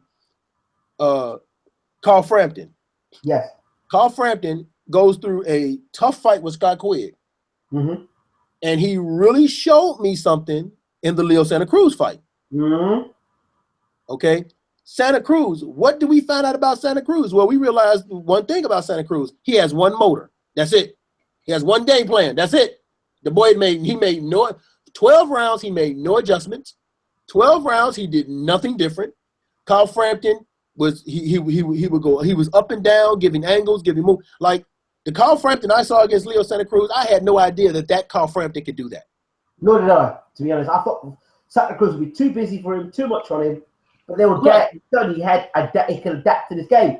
We couldn't have seen that beforehand because of the opponents he'd had. Right. But because Carl Frampton had the fight he had against Scott Quigg, it made him a different Carl Frampton versus Leo Santa Cruz. It showed him what he could do under pressure. Exactly. So Santa Cruz doesn't have a fight like that. And then he goes in there with Carl Frampton. So like you said, you know, even if you look at Usyk, okay, here's a guy with 400 amateur fights. So he goes through the trials and tribulation in the amateurs that translates over into the pros. So when he's in there with Glowacki, with a world-class trainer in Uncle James, you know, shout out to Uncle James, in a world-class trainer in Uncle James, with that background, with all that. So he goes into this fight, and what do we find out about? We found out a lot about Usyk when he stepped up to that level. So, like you said, these fighters nowadays, and it's not their fault. It's just the way the world is. Like, things are, and it's the world, period. Things are handed to you before you prove it. Absolutely. You know, I mean, I got a 14-year-old son right here that, that thinks he should have some grown-up rights. If you don't get out of my face, I'll knock your head off, boy. Talk about Usyk's next fight on the undercard of Hopkins against what's his name? Joe Smith. Joe Smith, right? Who is he fighting? Masterneck, former Tony Bellew opponent. It's not a bad fight. No, it's not a bad fight. I think this is a good fight for, he just came off a tough fight against Glowacki. Yes. He won the title. So this is a good, just kind of stay busy, not too tough, kind of like stay busy to give his body a little bit of rest type fight. I don't mind that after you win the title. I don't really mind, because one thing we know, Usyk's not afraid. Like, if you look at the run he's been on, Usyk's not afraid to get in there with some of the bigger guys. So I want him to get in there with Tony Bellew, but I don't know if Bellew's going to take that fight. That's the fight I want to see, because Bellew's the best cruiserweight in the world, according to him, and he has power, according to him. Really?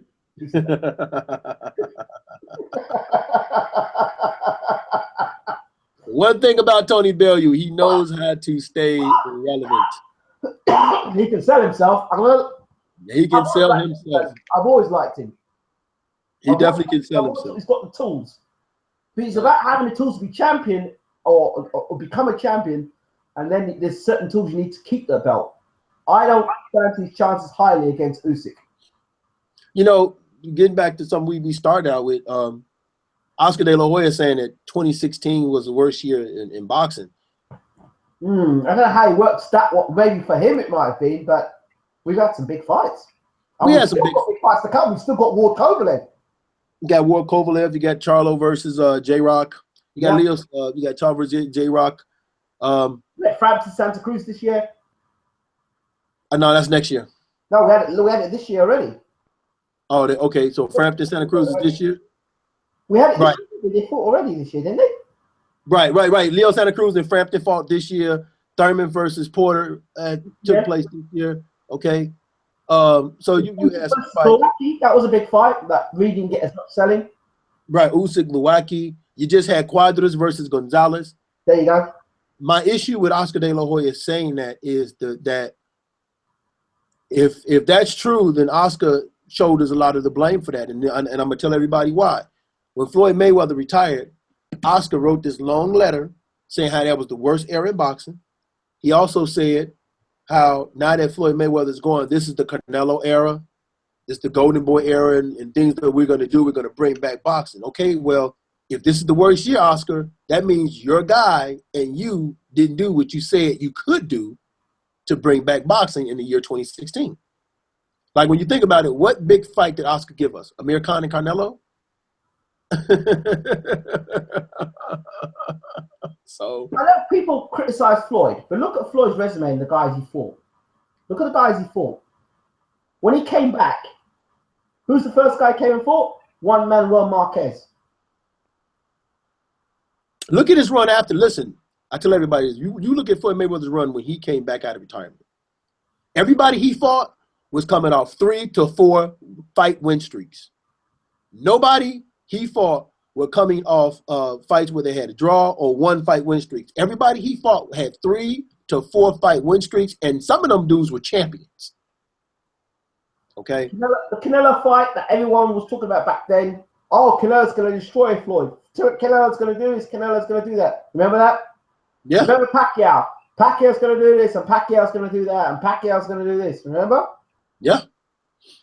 Yeah, I mean, we just have to go there and just say, well, and all these people that will criticize Floyd, check out what their fight is doing and their fighter's resume and what their fight is doing.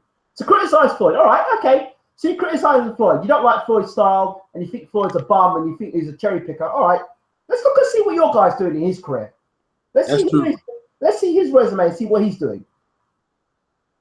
That's very true, but Floyd fight fight when he was his division, fight 2 weight divisions below him, and come from. Now? How many guys fought Floyd when he was at his prime? Came from 2 weight divisions down for Floyd to fight. Oh no, Floyd fought everybody in that division. I don't remember. Like, matter of fact, he went up. He went up. Yeah, he went up to face Canelo Alvarez. And Canelo was the one who said he'd come drop down and say, I'll make certain weight to fight. 152. They fought at 152. Idiot. They fought at catchweight at 152. Ooh, but he went up. He fought Cotto. He fought Cotto at 154 pounds. There you go. He fought Austin Hoya at the right weight, not at 142. Right. Yeah, he fought Cotto at the right weight. So, like you said, he didn't pull guys 2 weight classes below him up to fight him. He fought the guys in that. He fought the guys that in that division. So, but thus is boxing. Listen, man, boxing fans are fickle. They'll love you 1 minute, they'll hate you the next. Like Gennady Golovkin, there's a lot of people. He's starting to get a little bit of feedback now. For this Daniel Jacobs situation. There's because I think people finally want to see and it's not to pick on him, but people do want to see him in his fans. They want to justify rooting for him, so they want to see him in a fight that they can say, that's the Golovkin that we knew was there. And I mean, it's the same thing with anybody. Same thing with Canelo. Same thing with Miguel Cotto. It's the same thing with any fight. There's a comment in here that David Haye would chin Usyk. Based on 2016 David Haye won't even step in the ring with Shannon Briggs at 46, who's 46 years old. What the hell is he going to do with Usyk? He's no business being in the same ring as Usyk, has he? David Haye. Hold on 1 second, man. You won't believe what somebody just sent me. What did they say? They sent me a picture of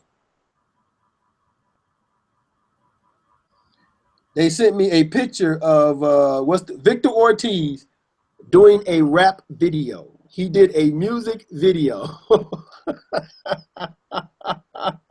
want to see Ortiz versus Rios. I really want to see that fight. That's gonna be explosive. Rios, I think he's left top right. Yes, I heard. Okay, so he's left top right. Mikey Garcia is coming back. He's fighting for a title. Yeah, he's fighting Dijon something. Yes. I think that's big because he comes back. He has 1 fight. He's already fighting for a title. So they must feel Mikey Garcia is ready. Can he beat him? Can he beat the champion? Can Mikey beat the champion? Yeah. Yeah. Mikey, you know what? Mikey Garcia is one of those guys that before he went out, Mikey Garcia was easily on his way to being top 3, top 5 pound for pound. Right. Until he, him and Top Rank had that issue. He was on his way to easily being top 3, top 5 pound for pound. In which I would have loved to have seen a busy Mikey Garcia because maybe, just maybe, we'll see Mikey Garcia and Terrence Crawford or Adrian Broner or even Lomachenko. Mikey Garcia versus Terry Turbo Flanagan. Mike Garcia and Flanagan? Yeah. Mikey Garcia, man. Mikey Garcia. Mikey Garcia, man. Why? Outside of the experience factor, Mikey Garcia is he's probably he's highly intelligent. He's highly skilled, but Mikey Garcia, when he is at the top of his game and he's at his best, he's a tough guy to beat. I mean, he gives you those angles, his footwork, his movement. I mean, he is a tough dude to beat, and he's always thinking in that ring, man. I mean, I take nothing away from Terry Flanagan, but if Mikey Garcia comes back as Mikey Garcia that we saw before he went out, whoo, he's hard. He's hard to beat, man. That's why I say, like, him and Terrence Crawford or Lomachenko will be excellent fights because they have the same skill set level as him. Those would be excellent fights. What Sam Egerton versus Danny Garcia? Who? Sam Egerton versus Danny Garcia. Next question. Sam Egerton, he's the British Margarito. Yeah. You know, Danny Garcia is. I try so hard to be fair to Danny Garcia. It's hard, man. It's hard. Did you see the video where his daddy punched somebody out? You know, that looked to me like his dad went like this. His dad went, he went like this. He did, but with his hand. Then the guy fell over, and he went. You can clearly see that wasn't a clean punch. That was funny. They're trying hard. See, first of all, Angel Garcia. Look, listen. I like Mikey Garcia. I think the biggest problem for Mikey Garcia is he listens to his dad. Okay. Okay, because his father's the one that made the statement, why should Mikey fight a killer when he can fight these other guys and get paid? Yeah, you look at Mikey, Angel Garcia, and Danny. I'm sorry. Yeah, Angel Garcia said, why should Danny fight all these killers when he can get paid? Say what you want. I think those guys are great for boxing. I think they are fantastic for boxing. Okay, the opposition that Danny Garcia's fought of recent times has not been great. But if you're talking for entertainment value, and you're talking about Angel Garcia, and for off-the-wall comments, man, there's very few in the world that give you off-the-wall comments like him. But it was quite ironic that when it really came down to when it come to mouthing off, when Danny Garcia was going to fight the ghost Robert Guerrero, and we had the perfect situation for Mr. Guerrero and Mr. Garcia to kick off. Garcia cut out completely. It was like somebody had hit the mute button on Garcia. You know, it's funny because when this fight was announced, Swift Garcia versus Robert the Ghost Guerrero, yeah. I said, this is not between Danny and Robert. This is between Angel and Ruben. This is the fathers, because that's what's going to sell the fight. You know? And that's what everybody wanted to see was the dads. Yeah. And that turned out to be a very good fight. That was another fight that I think took place this year. So, yeah, look, man, oof. I think the way, like, you have to promote, like, I think the Garcias are good for boxing because Danny Garcia is becoming somewhat of a likable villain. Meaning that a lot of people don't like him, but they want to like him. But they don't like him, but they want to like him.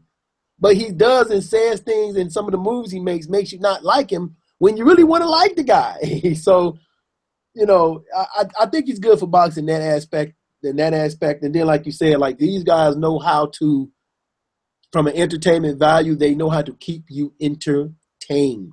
And they do. They honest to God, they do. Okay, you talked about Mikey Garcia, right? And you kind of dismissed Terry Flanagan, much to the disappointment of many Sky Sports viewers. No, Box Nation viewers. Sorry, I should have said that. Box Nation viewers. I've upset some Box Nation viewers there. Right, maybe deliberately. But anyway, Linares versus Garcia. Woo! Woo! Now you're talking.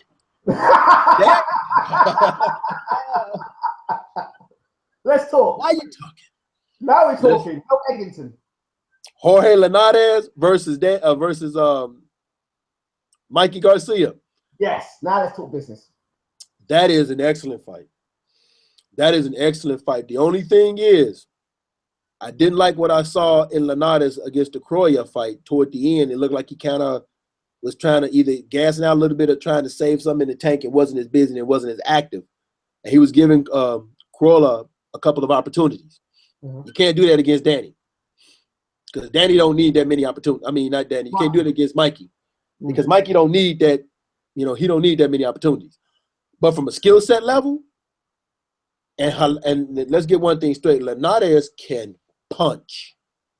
That man can punch. That man can move.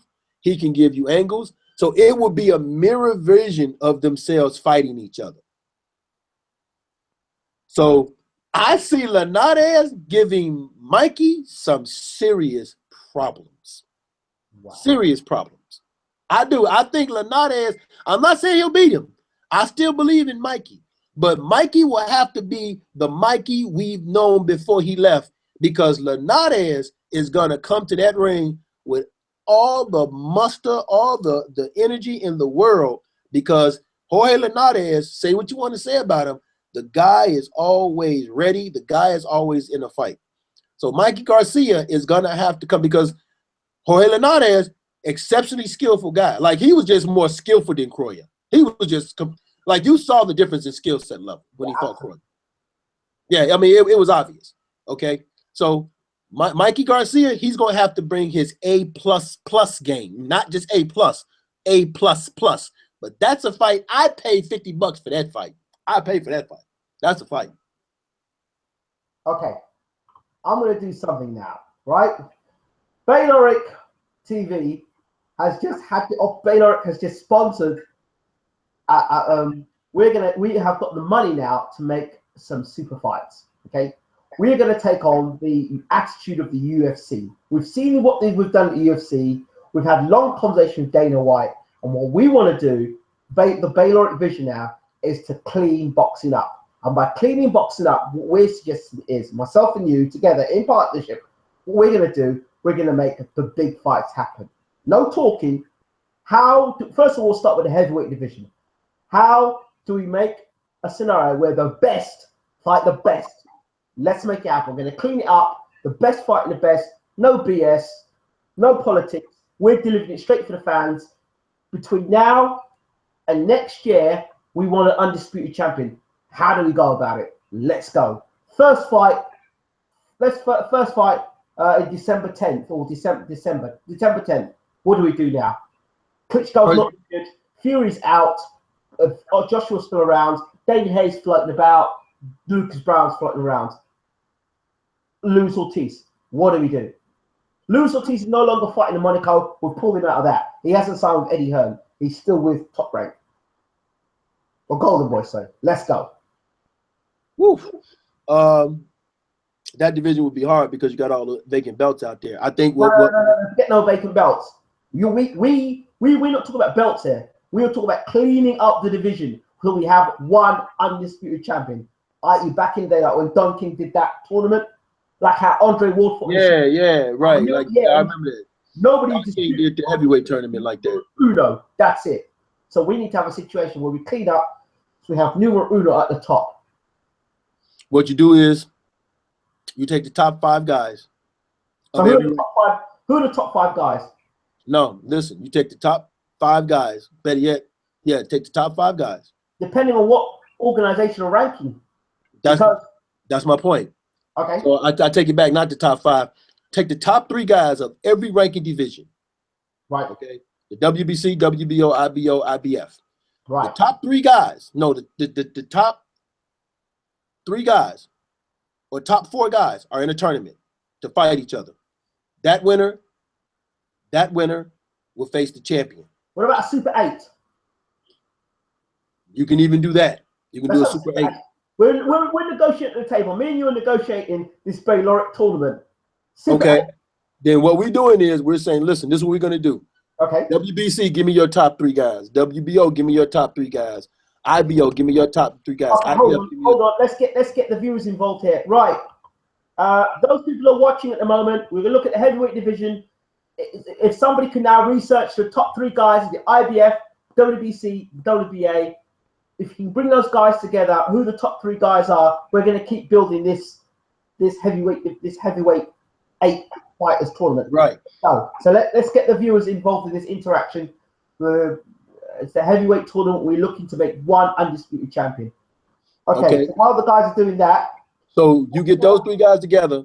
Some that comes up with Fury. We can't count Fury. He's out. Fury's out. So we cannot count. Can I count Fury? Go ahead. So you get those 3 guys together, and they fight each other. So the number 1 guy for the WBC fights the number 1 guy for the IBO. The number one guy for the WBO fight the number one guy for the IBF. Now, while this is happening, okay, the champions are fighting each other's in unification bouts as well. So once we have a... So let's see who the champions are. Who are the champions at the moment we're looking at? Wilder? Looking at Wilder, you're looking at Anthony Joshua, and I think that's it for right now.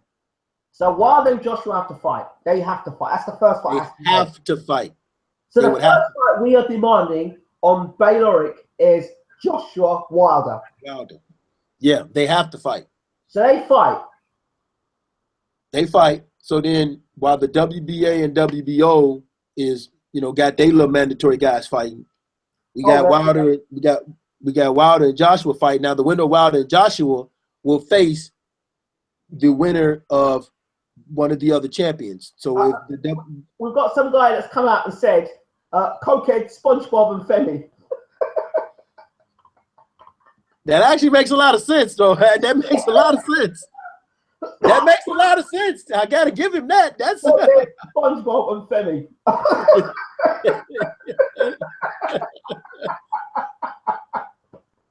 At the very least, we know exactly we know exactly who he's talking about.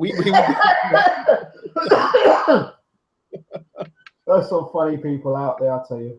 Yeah, so the winner of Wilder and Joshua will face, like, whichever fight takes, like if the WBO has a fight first or the WBA have a fight first, that winner will face that champion right away. Here we go. We've got here. Scottish John says, thank you very much. He's got WBA. Ortiz is number 1. Vladimir Klitschko's number 2. Usmanov is 3. Usmanov is 3. How the hell do you get there? And Fraser Quendo's 4. Okay, WBC, Deontay Wilder 1. Povetkin 2. Stavern 3. Kubrat Pulev 4. WBO, Joseph Parker, Vladimir Klitschko, Andy Ruiz, David Haye. So you've got Wilder Povetkin, WBC, AJ Pulev, IBF, Haye Parker, WBO, Vlad Ortiz, WBA. The IBF ranking, Joseph Parker number 1, Kubrat Pulev number 2, 3 Haye, 4 Duhaupas. Well, first of all, we can clear up that situation with Parker, and we can get Parker out those rankings because he'll fight for the WBO title. Right. You can get Parker out, and you can take Povlov. You can take Povetkin and Stavern out because they're fighting already. Yeah, so they're fighting for the interim title. Right. They're fighting already. No, they're fighting. They're fighting for the mandatory for the WBC. Isn't it the interim title? Yeah. Yeah. So they're fighting already. So you can take them in. Those two guys out, so they don't even come into the ranking. So those two sort themselves out. Ruiz and Parker are fighting WBO. So let's say, who wins between Ruiz and Parker? Who do we what? Who wins between Ruiz and Parker? I think Parker can win that one. Okay, so Parker's WBO champion. Wilder's WBC champion. Wilder versus Joshua, who wins? Wilder. Okay, Wilder beats Joshua. You think? And then Wilder has to fight Parker. Parker. Yep. So Wilder versus Parker, who wins? Wilder. And then Ortiz would have to fight. What's that dude named? What's his name? Stuvanov.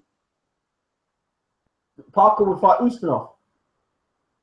Okay, yeah, right. Parker would fight Usmanov. Wilder would fight the winner of Povlov and Stavern. Povetkin and Stavern. And where does Pulev fit into all this? Who? Povetkin? Pulev. Who? Pulev. Who is that? Kubrat Pulev. Oh, okay. There are people in here that actually believe that AJ beats Wilder. Really? Yeah, a lot of people that believe that AJ beats Wilder. Okay. Okay, we'll have to break that fight down because you obviously think something different. Okay. So let's talk about it. What AJ gets starched by Wilder? I don't say start. Here's the thing. Wilder would have Wilder definitely would have the reach advantage. He would have the height advantage. Wilder is what makes Wilder a difficult heavyweight is he's not your typical 250, 260 pound heavyweight. Wilder is 220 pounds. He's a small forward He's very wily and he's very movable and he's very active. Like most heavyweights need a longer refresh rate time in between in rounds to refresh their body. Wilder doesn't need that much time because he has low body fat. He only weighs 220 pounds, so he doesn't require a lot of time to get his energy back. That's why he's always moving around and irky jerky. He has a much better jab and a much faster jab than Anthony Joshua, and he's more athletic. He has great gifted athleticism. So I think those are some of the things that can give Anthony Joshua some problems. Is Deontay Wilder's movement and his range? Can't box. Huh? He's athletic, but he can't box. Who can't box? Wilder. No, but he would have to. He would have to rely on his. He throws his jab. He does throw his jab, and he has a devastating right hand. Yeah. So, you know, I just based off athleticism alone, and I just think from an athletic standpoint, and the fact that when you watch Wilder when he was throwing his jab and how he was popping and flicking that jab out, I think that would give Anthony Joshua some problems because he never faced nobody that's that rangy like Deontay Wilder. So Joshua Wilder, that's definitely pay-per-view, right? Oh, yes, most definitely. But that's on Showtime. Yeah, most definitely that's pay-per-view. But I mean, that's on Showtime because Showtime don't do pay-per-views, do they? I think they would do a pay-per-view in this aspect, but I think, you know what? If you really want to make money, you make that fight in the UK. So the pay-per-view event in the UK? Yeah. I think if you want to make money, you make that fight in the UK. Because Joshua is more marketable in the UK than he would be here in America. So, okay, Wilder or Joshua, whoever wins to Wilder and Joshua will then face the winner of Ruiz and Parker. But then David Haye's going to want his shot. Screw David Haye, man. David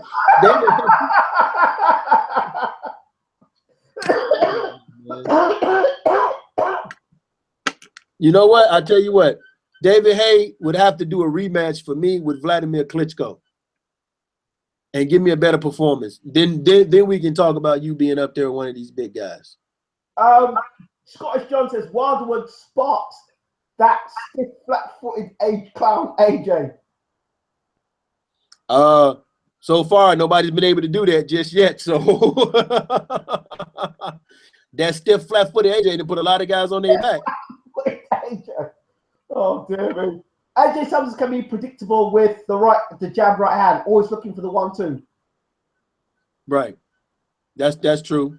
But Deontay Wilder can also be predictable because he's always looking to throw the big right hand. Now, here's a question. You'll talk about Deontay Wilder and that right hand. He's been in surgery. Has he still got metal attached to his fists? Still got what? Metal in his fists. I don't know, and that's my bigger concern with Deontay Wilder is what is his right hand gonna be like when he comes back? Is he still gonna have that devastating power or not? Well, he's got metal in his fist. That surely can't be right, can it? No, he wouldn't be able to box if he had metal in his fist. Really?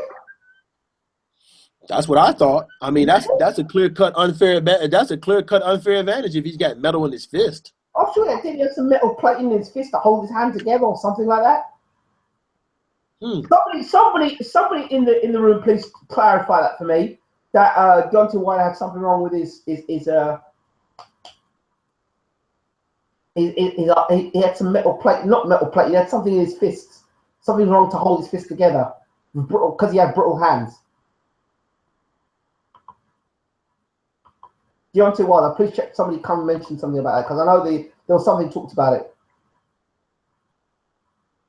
Yes, he does have metal in his fists. Operation. Okay. Woo! Wow. That's a new one. I didn't know that one. Well, according to Inside or Asgar, who's been on the show, Vladimir Klitschko was wrapping his hands a certain way.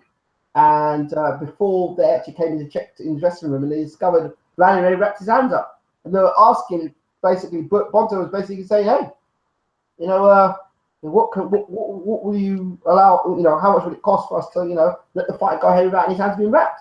So that's why they probably call him Steelhammer. God knows what he's got in his fists. Baylorec TV, I tell you, boy, you get some stories. I tell you, do, don't we? We do, don't we? That's good. What I think while we're doing this test, while we're doing this heavyweight showdown, we are going to do some strict drug testing. We want the most restrictive of drug testing for these fights. Listen. Bottom line, you test positive. You're gone. Well, that's it. Yeah. You test positive. 1 year suspension, and 1 year being being suspended, and 1 year being tested before you can get in the ring again. So that's you're looking at 2 years. Nah, man. No, yeah, 10 years. 10 years. Ah, come on, man. I'm not trying to ruin a guy's career. Oh no, but 10 years. If it's no, we're doing the tests to clear and clean. We're not. There's no political thing here. We're not trying to sabotage people's careers. But if they're blatantly PEDs, they're going out there and they're blatantly putting the shit in the system, right? They need to be banned for life. End of conversation. Oh, you want a ban for life? For 10 years at least. But banned for life, I would say. There should be no 1 year you've been caught with PEDs. I mean, genuinely caught with PEDs. They need to be banned for life. Period. You get in the ring, you potentially could kill somebody in the ring. I'm gonna say 5. I'm gonna say 5 years. Banned. Period. Banned. I'm gonna say 5. I'm gonna say 5 years. 10 years is a long time, man. People in the ring, let's talk. If you find a fighter who's genuinely been caught with PEDs, but I was saying a year, possibly 5, I'm saying 10 years and banned. What do you think? Sam Forrester says, nah, mate, 3-year ban. That's what he's saying. I think the guy should be banned full stop. I think the guy should be. Why should I get in a ring and fight someone who's basically on the substance? I've been in the gym working 8, 12 weeks at a time to get myself a title shot, and I find the champions on something. Let me ask you this. Do you think there's times when your trainer could be giving you stuff without telling you? That's your responsibility. Come on, man. That's your responsibility. That's your responsibility. And it's full for you to have a trainer like that. Yeah, that's true. Okay, now you said PED. Hold a second. I know. I used to take creatine, right? And I knew when creatine. Look, you know when you put creatine in your body. I know when I used to do them. I'll give you an example. I took one of them energy drinks. And I was rushing, flying. It's inspiring, flying. You take them energy drinks, you could do an extra 1 or 2 rounds. That's creatine.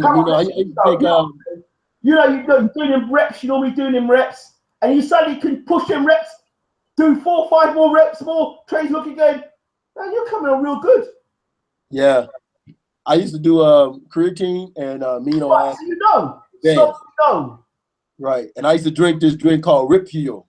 When you take creatine, your muscles get rock hard, like proper solid. Yeah. And that ain't not through no damn hard work. You know it ain't through no damn hard work. Yeah. No, but creatine wasn't a PED though. What's that? Creatine wasn't a PED.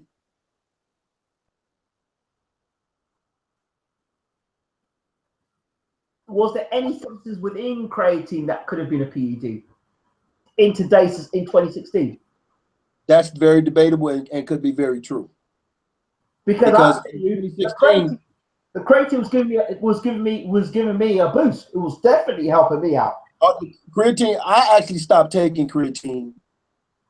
I want to say after about almost a year of taking it, I had stopped taking creatine because, like you said, I felt like something felt unnatural about it to me.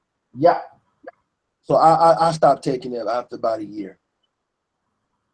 It just felt unnatural to me. Here we go.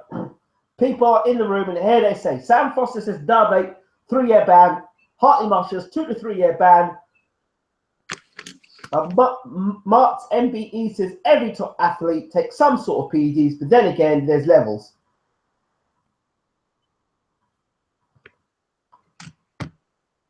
Oh dear. Core 2971 says Joshua is never fighting anyone. LOL. Life ban says Anthony Cullis. Mikey says 40-year ban. Scottish John says 2-year ban. If you get caught, lifetime ban. Hartley says life ban. Edison Michael says 3 years. Mikey says year life. William says life ban, 3 to 4 years. Even with PED doesn't necessarily make you a champion. I agree. What if you were spiked? Good question. Doesn't matter, says Mikey. Muscle and stamina don't equate to a superior boxer. I think you might be talking about Anthony Joshua there. Yannick says he agrees with Bo. 1 year ban, 1 year testing. Sam Forrester says creating some dodgy shit. But if you've got bullshit like the Fury failed test, this is what I'm talking about. I'm talking about clear testing. I'm talking about no propaganda bullshit or trying to pull a guy down because he said some things he shouldn't have said. All right? I'm not talking about that. I'm talking about proper getting caught on the shit. See, what people got to understand, we're talking about PEDs. We're not talking about marijuana and cocaine. PEDs. Molina has signed. Yes, we said earlier, I did the interview at the top of the show. Molina has signed to fight Joshua. I spoke to him early on this afternoon. He signed to fight Joshua, and he's going to be in the UK on Wednesday. Let's see what here. I stopped creatine. That shit can kill you in the long run. It can kill you in the long run. You clearly didn't find it to kill you because you're still here typing on the keyboard. That's why it becomes addictive, says JDC. Nice one, says Waleed. Cash cows never get court shows the corruption. Hartley, thanks for confirming this. Weed cures cancer, PED. We talked about White and Chisora early on, Sam. Yeah, so, yeah. There's mixed views about the PED thing, but people do know that there needs to be some sort of a 2 to 3 year ban. I don't know about that. I think it should be life. Because if you put a life ban out there, these people who are blatantly trying to be crooked in the sport, you're less likely to take chances. It's like the death sentence. Well, wait, hold on. It's almost like not even a death sentence. Let's just talk about people who go out there who are blatantly like to go and shoplift, right? I know times are hard and people go and shoplift. But if you got caught shoplifting, your hands were going to get chopped off of you, would you be less inclined to go shoplifting? They actually do that in some countries, and you're right. No, you would be less inclined to go shopping. Right. Example: if you knew that there was a 99% chance that if you stepped outside of your marriage, you'd get AIDS, would you step outside your marriage and sleep with another woman? That depends on how bad my wife is. What? Excuse me?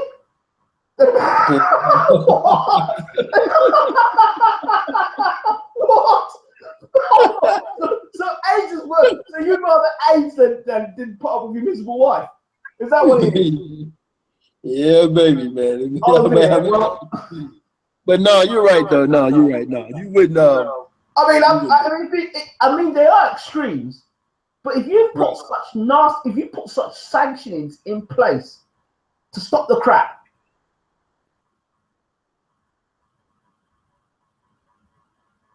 But if you put out that's why I say like a 3 year, and then maybe after that you get a 3 year, second time. Oh, okay. So I'm 23 years old. I get caught in a ban. I'm 23. I'll come out 26. What? That don't hurt me. Right, but if you get caught a second time, it's life. No, man. You should get caught ban straight up. Life ban. Done. So basically, you're saying if you get caught at 23. One guy. You make an example of one guy. One guy. One top guy. You make one example of him. The rest, no, I don't want any of that. I don't want any of that. I say, you know what? So basically, if you get caught at 23, your career is over with at 23. Your entire career is ended at 23. That's your shit. That's not my problem. That's your blues. Oh, man, come on, man. 25. Wait, hold on. If you get in a ring at 23 and you knock a guy out and you leave him paralyzed for the rest of his life and you've been on PEDs, is that acceptable as well? Oh, man. No, it's not. It's not. I'll agree that it's not. But this is boxing, it's not football, it's not cricket, it's not rugby. This is boxing. Your aim is to render the other guy unconscious. Right. Okay. You're already trying to disable a guy as it is. So you need help in disabling a guy, rendering him unconscious by PEDs. And when I say also PEDs, I also add wrapping the hands like Mayweather.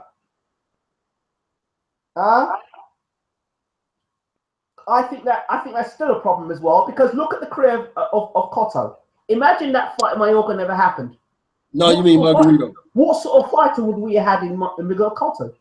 You mean Margarito. You mean Margarito. Margarito, yes. Margarito. Yeah, you're right. In that situation, what would have happened to Miguel Cotto had that because that Margarito fight took a lot out of him. That's the point. I think that shortened his career. I agree. You fought before, right? Yes. That's one of those fights. Like, have you ever been in sparring and you're doing okay in sparring, like your first 2-3 rounds, you're doing okay, but then you get those rounds 4, 5, 6, and 7 where you're sparring, and then as soon as that is done and it's over with, you walk out that ring and you don't even want to go back to the gym the next day because that sparring session took that much out of you. Yeah, I've had those sessions where, you know, you're doing okay, everything's working out okay, but it's not only that, it's when you're knackered. That's when you're getting knackered and you're up against the ropes and you're getting whacked to your body and getting whacked to your sides and getting whacked in your head, and you ask the question, what the hell am I doing in here? You're on the ropes, the guy's just, he's you know that you got days where you're on top of a guy and you're jabbing his head up and you're landing nice clean right hands and you're making him miss and making him pay and you're sharp. Yeah. When you're sharp with that guy, and then there's the other times where that same guy that you're picking up with the jab and looking sharp with the right hand and making him miss and making him pay, the same shit you were doing 2 days ago, that guy's on top of you now, walking straight for your jab, walking on top of you, and he's beating the crap out of you. And you're going to say, hold on a second, hold this guy, hold on, will I beat the crap out of this guy the other day? No, he's putting shit on me now. And you're getting hip hop and ripping up in your body, and you're thinking to yourself, man, I'm thinking to go and see my girl this evening, and I'm planning what I want to do with my girl this evening, and we're gonna go out for a nice meal and a drink, and then, the body starts going in, and you're like, I don't want to be here, and your trainer's going, do you want to fight or what? All that stuff's going through your head, and then you leave the ring, and then you're taking a shower, you go home, and your body's hurting you, then body shots are hurting you, and you're sitting down, and you're with your missus, or you're at home, and you think to yourself, shit, I don't want that tomorrow. And you know you've got to come back and do that all over again. You've got your run at 4 or 5 o'clock in the morning, right? You've got to do your run in the morning early, your trainer's with you doing that run. Then you know you've got to go back and do sparring again. Oh, we're going to have to correct those things that you did yesterday. You got that guy who's now G'd up because he beat you up the other day. And he's smiling. He can't wait to get you back in the ring again. Yeah, he can't wait to get you. Like, he can't wait. You walk into the gym past the window and you see him looking at you like, yeah, he's coming. He's in there ready, he's got his gloves on, he's working out, he's hitting the bag with more vigor, and you're like, oh shit, I can't do this smoke. Yeah, or you walk into the gym and you're the best guy in the gym. And you walk into the gym, you're either the best guy or you're the only black guy in the gym. That has happened to me many times, let me tell you. Yeah, and you know what? You can't. And you go into the gym, and you can just feel everybody hitting the bag harder, doing more like, oh God, it's gonna be one of those today. You can't even say, you know, tonight I just want to work on the bag tonight. I just want to hit the bag tonight. Do you want to spar? And there's always that person that says, "Do you want to spar, mate?" And they say it where everyone else in the gym can hear it. Right. And they know you're not having a good time. Yeah, and oh God, you got a little move around, and then just a little move around, which ends up being, then he whacks you with a hard punch, and it's like, no, I'm not having that, and then it becomes a brawl, and you're back into the crap that you were before. Yeah, so, well, there you go. Stories. Yeah, my favorite ones though is the ones where you're training, and it's Thanksgiving,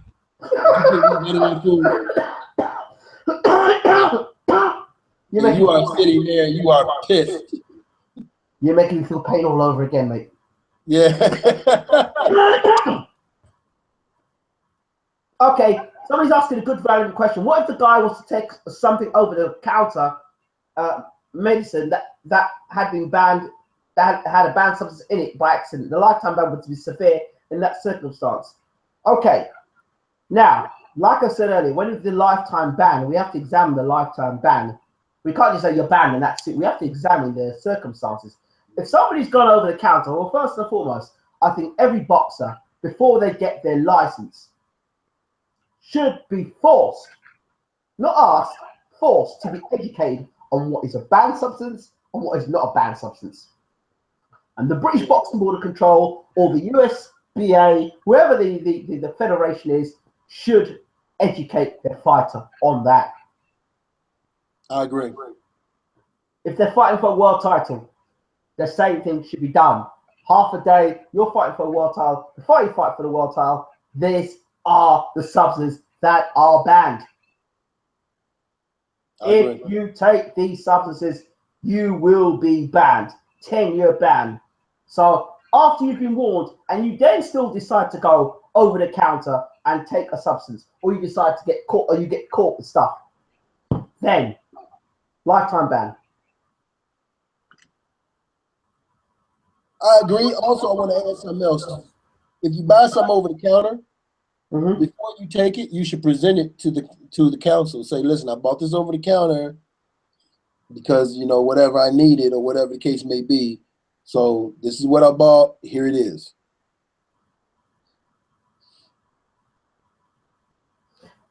People are saying, oh, nice place you got, Bo. Thank you. This is called the Dungeon. It's quite nice. It's very nice. Yeah, this is where I do all my boxing and music and stuff. Yeah, I know America's kind of set up very nice, very differently, where they've got a downstairs, like you've got your living room, then you've got another living room downstairs.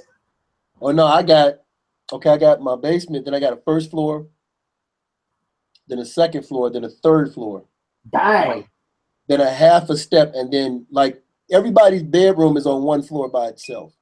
And our bedroom is on the floor by itself at the top, all the way all the way like around the corner type thing.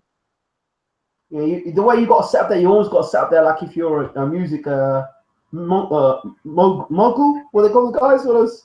Yeah, yeah. Like you should be spinning records. Yeah, yeah. Okay, let's see what people are saying here before we're going to close this off. Fairyland. Let's see what people are saying. Where's everyone on the? Yeah, just before we close, just drop where you are in the world so we know where you're listening to this or watching this show from.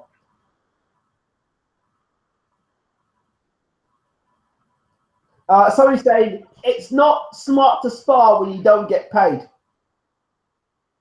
Then how do you train? How do you work on your craft?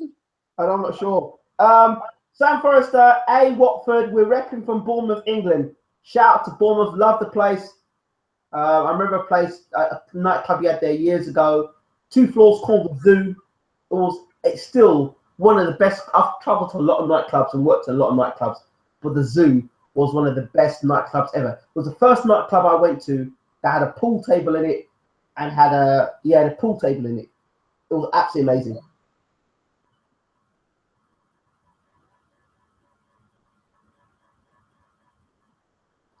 Leon Jones, hello Ingram Bow. Glad to see you're not letting the antics this weekend stop you doing this, Ingram. Respect to that. Hey, shout out to Khan Sheehan. Yes, yeah, he fights next weekend in Belfast, actually. Right, I've been following him and AJ Carter, big dog. Okay, good. Shout out to AJ Carter as well. You know his fight got cancelled, right? What now? His fight got cancelled. Oh, you king? On fight night. Oh man. Yeah, he had been training like a beast too. I know. I've been following him. I know. Scottish John says, shout out to Leon Johns for that, by the way. Thank you very much, Leon. Appreciate it. Was a case a few years back, it was a Scottish skier used a nasal spray. The one he bought in the USA had a banned substance in it, but the UK didn't. Shows how careful athletes have to be. That's okay. I'm glad he brought that up. That's actually very true. Certain substances that are banned in particular areas aren't banned in other areas.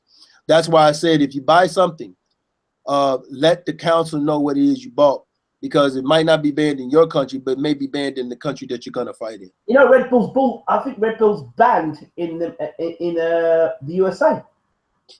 Yeah, yeah. It's got something called taurine. I think it's taurine, which is a banned substance. There is I discovered this one time. If you take NyQuil, yes, NyQuil, okay. If you take NyQuil, like before you go to work in the morning, and they give you a alcohol test, you will fail the alcohol test because of the amount of codeine that NyQuil has in it. It has alcohol in it to make you sleepy. Right. I found this out from my job a while back. So you definitely have to be careful with a lot of this stuff. Okay. Bad Bart says, cool story, Ingram. Con Sheehan versus David Allen. That was a fight they were trying to get made. Oh, she disappeared. Good evening. Or good afternoon.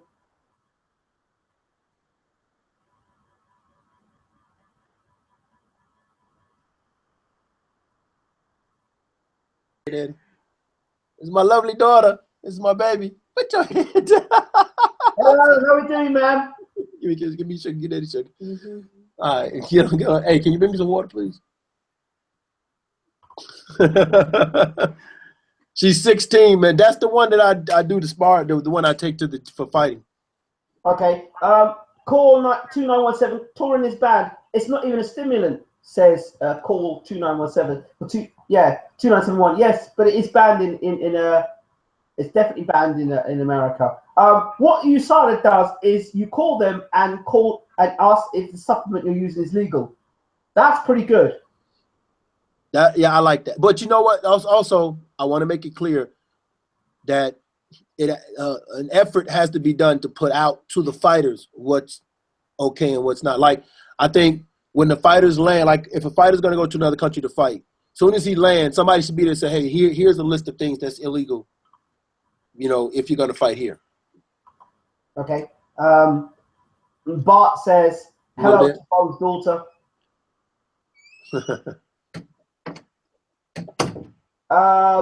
Lennox Lewis being a troller.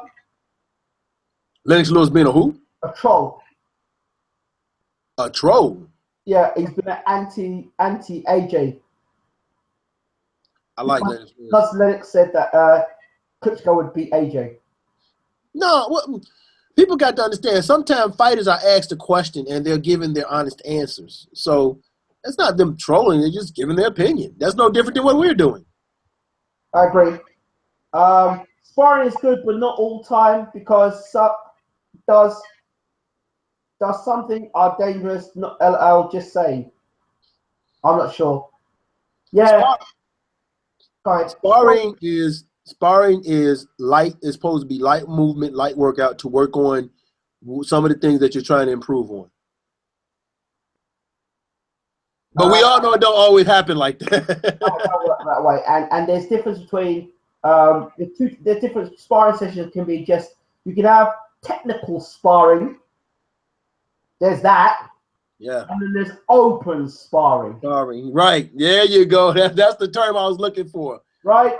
And open sparring, a guy could weigh 140 and be in the ring with somebody 200 pounds. I remember being in Don King's gym, and I went to put a head guy on the spar. Listen, Dan, you're just naive. And like I said before, you do all the stuff you do in the UK, you come over to the States, you try the same shit, and it don't pull off. There's a guy I was in Don King's gym, and I remember it was Randall Bailey was in the gym as well at the time. He wasn't in the gym at the time, but people say Randall Bailey was coming to train. And it was a Mexican kid I was sparring with, and I'm used to hitting guys with the right hand and seeing a reaction, a blink, something. This Mexican kid was sparring, doing what I normally do, jabbing and everything. And the trainer goes 2, 3, 5. I threw a jab here. I swear, the guy's head was to the left of me, to the right of me. Then someone moved from the right to me, into the left of me, and was inside of my rib cage and tickling my rib cage. I'm like, what the hell? And then he did the move, and I'm like, how did he do that? How did he maneuver himself like that? Then again, we're back out again. He didn't do anything. Got himself in position, but didn't do anything. So I was kind of puzzled. I'm thinking, you got inside, but you didn't throw a body shot. So then they called another combination. All right, and then I caught the guy clean with the Mexican clean. I went bang, I caught him. He just kept walking forward. And you go bang and hit the guy with your best shot. I thought, yeah, I caught him clean. He just looked at me and kept coming forward. And he started rattling my cage. And the trainer said to me afterwards, he said, London, you need to understand, these guys are paid to spar. This is what puts food on the table for them. This is the sort of sparring you need. That was my education into America. Really? That was my education. And you know what? He's right. I remember being in the gym. Mm-hmm. This is back when the trainer only had time for his prize guys. And I remember being in the gym, and you would see Angel Manfredi mm-hmm. and Andrew Galata mm-hmm. beating the crap out of these guys who were amateurs with very little experience. And then if the guys in the amateurs with the little experience was getting the better of one of them guys, he snatched him out the ring right away. All right, get out the ring. Get out the ring. Yeah. And I've seen that. I've actually had that happen to me when I was in the ring sparring with a guy who had a fight coming up. Because I went to one of the gyms, and man, he kind of got over aggressive, so I turned it on. He turned it on. I was giving him that work, and they kicked me out the gym. They told me never come back because I was beating him. I said, okay. So it happens, man. It happens. It happens. It's not fair, but it happens. Yeah, it happens. As a matter of fact, I was at the gym with my daughter doing the pads. And there was a guy that gave us some. You know, you have those personal trainers that be giving like these little boxing instructions or whatever it is. Yep. And I'm doing this thing with my daughter, and the guy comes out, and he told me I was doing it wrong. And I said, oh, really? I'm doing it wrong? And he goes, yeah, trust me, man. I've been following boxing for a year. Oh, really? It's like a whole year, 12 whole months, huh? Okay. Few things here. Question, and I've said it before, but you can say it again. People want to know if you have your own YouTube channel, Bo. Yes, I do. It's called Truth_Fact Box 1. That's Twitter. Oh, no, that's Twitter. Truth is truth. But yeah, my YouTube channel is called Truth and Facts About Boxing. Listen, those people who want to know more about Bo, check him out. Truth and Facts Boxing YouTube channel. Get on it, click on it, subscribe, and support this young man. Support this young man. It's got sense. It's got some great guys on his channel, and as soon as I saw Bo and what he was doing, I said, you know what? This guy talks a lot of sense. We've got to pick him up for Bayloric TV. Talks a lot of sense. It's a very charismatic young man. Aren't you, Bo? I appreciate that. You know, it was weird because it was Yusuf that turned me on, that turned you on to me, right? Malachi. Careful the word turn you on to me. Don't know in the UK. Don't go too well. Oh, right. I'm sorry. Yeah, when we say turn on, because we're going to be getting some. You won't live that down, by the way. You're right. I sure won't. But yeah, Malachi is the one that kind of told you about me, and yes, yeah, and I appreciated that because I think what people got to understand is the thing that makes your show unique and certain shows unique is you got to have something about your show that stands out because there's a lot of shows on YouTube. But none of them are the right show as far as informational wise. They're mostly just rants. So I wanted my show to be informative, and then give a little bit of my character in the show, which is what makes it unique. That's why I like your interviews, Michelle Joy Phelps and the Boxing Ego, because you can tell you guys are interviewing these people, and it's not a job. It's you're interviewing because there's a personal connection with these people. Absolutely. And that's what I like about it. I mean, you get the people that's writing in right now, that's asking questions. We want them to appreciate the sport that we love the way we appreciate it. Absolutely, absolutely. You have a new subscriber. You've got 2 subscribers now, 3 subscribers. Truth and Facts Boxing, get across there, hit that subscribe button. We need to be encouraging people in boxing that are doing well and are very articulate and share their views. I think one of the things for me, one of the visions for me is to be able to have that situation where we have on a Wednesday where yourself and Emily comes in and starts talking about what's going on in boxing, be able to bring in new fighters, young fighters, up and comers, bring them in early. Because I remember the first batch of guys we had come through: Thurman, Crawford, Stivern, Fury. These guys have all gone on and become world champions. And only now the media starts talking about them. But we're talking about them on the journey to becoming world champion. You had Terence Crawford on your show? Absolutely. We talked to Terence twice, and there's nobody that's done 2 interviews with Terence as long as we have. What? Yeah, man. I'm actually what Terence has done but to ring him up, but I ring him occasionally, but I actually have a friend who I'm friends with. He runs shout out to them, Jackson Boxing Club in Omaha, Nebraska. Yes. And he's friends with he's best buds with Terence Crawford trainer, so he tells me about some of the fights that's coming up. But I can't say, like, I knew about the Molina fight before a lot of people. I just couldn't say anything, because he told me about it. So that's good, though. That's good. Terence Crawford is a historian. Yeah. That guy should be an analyst for boxing. I mean, people say he's got no personality. He's got bags of personality, but he just doesn't trust a lot of people. Yeah, and that was Andre Ward's biggest problem when he first started. He didn't trust a lot of people when he first started, and I think that that's the one of the bad things about social media is people want you to, because they follow you and stuff like that, they want you to automatically open up to them. Yeah. And when you don't, they think you're being a certain way. Yeah. So. Let's see. I've been man, have you been following your guy 78 Sports? 78 Sports TV's been on my show a few times, hasn't he? Yeah, I've actually been checking him out. He's had a couple interesting things he's been talking about here lately. He's an interesting guy, full stop. I mean, he called what's he? Billy Joe Saunders. He calls him something else. I don't know what he calls him. But he's like Billy Joe Saunders a few times. Yeah, I know he be babysitting that belt. He's babysitting the hell out that belt. I know that. He needs to be fighting somebody, and it's a shame since he's become champion. He's hurt. I think he got hurt, right? The fight got canceled. He got hurt. Yeah, I don't know why that is. Yeah.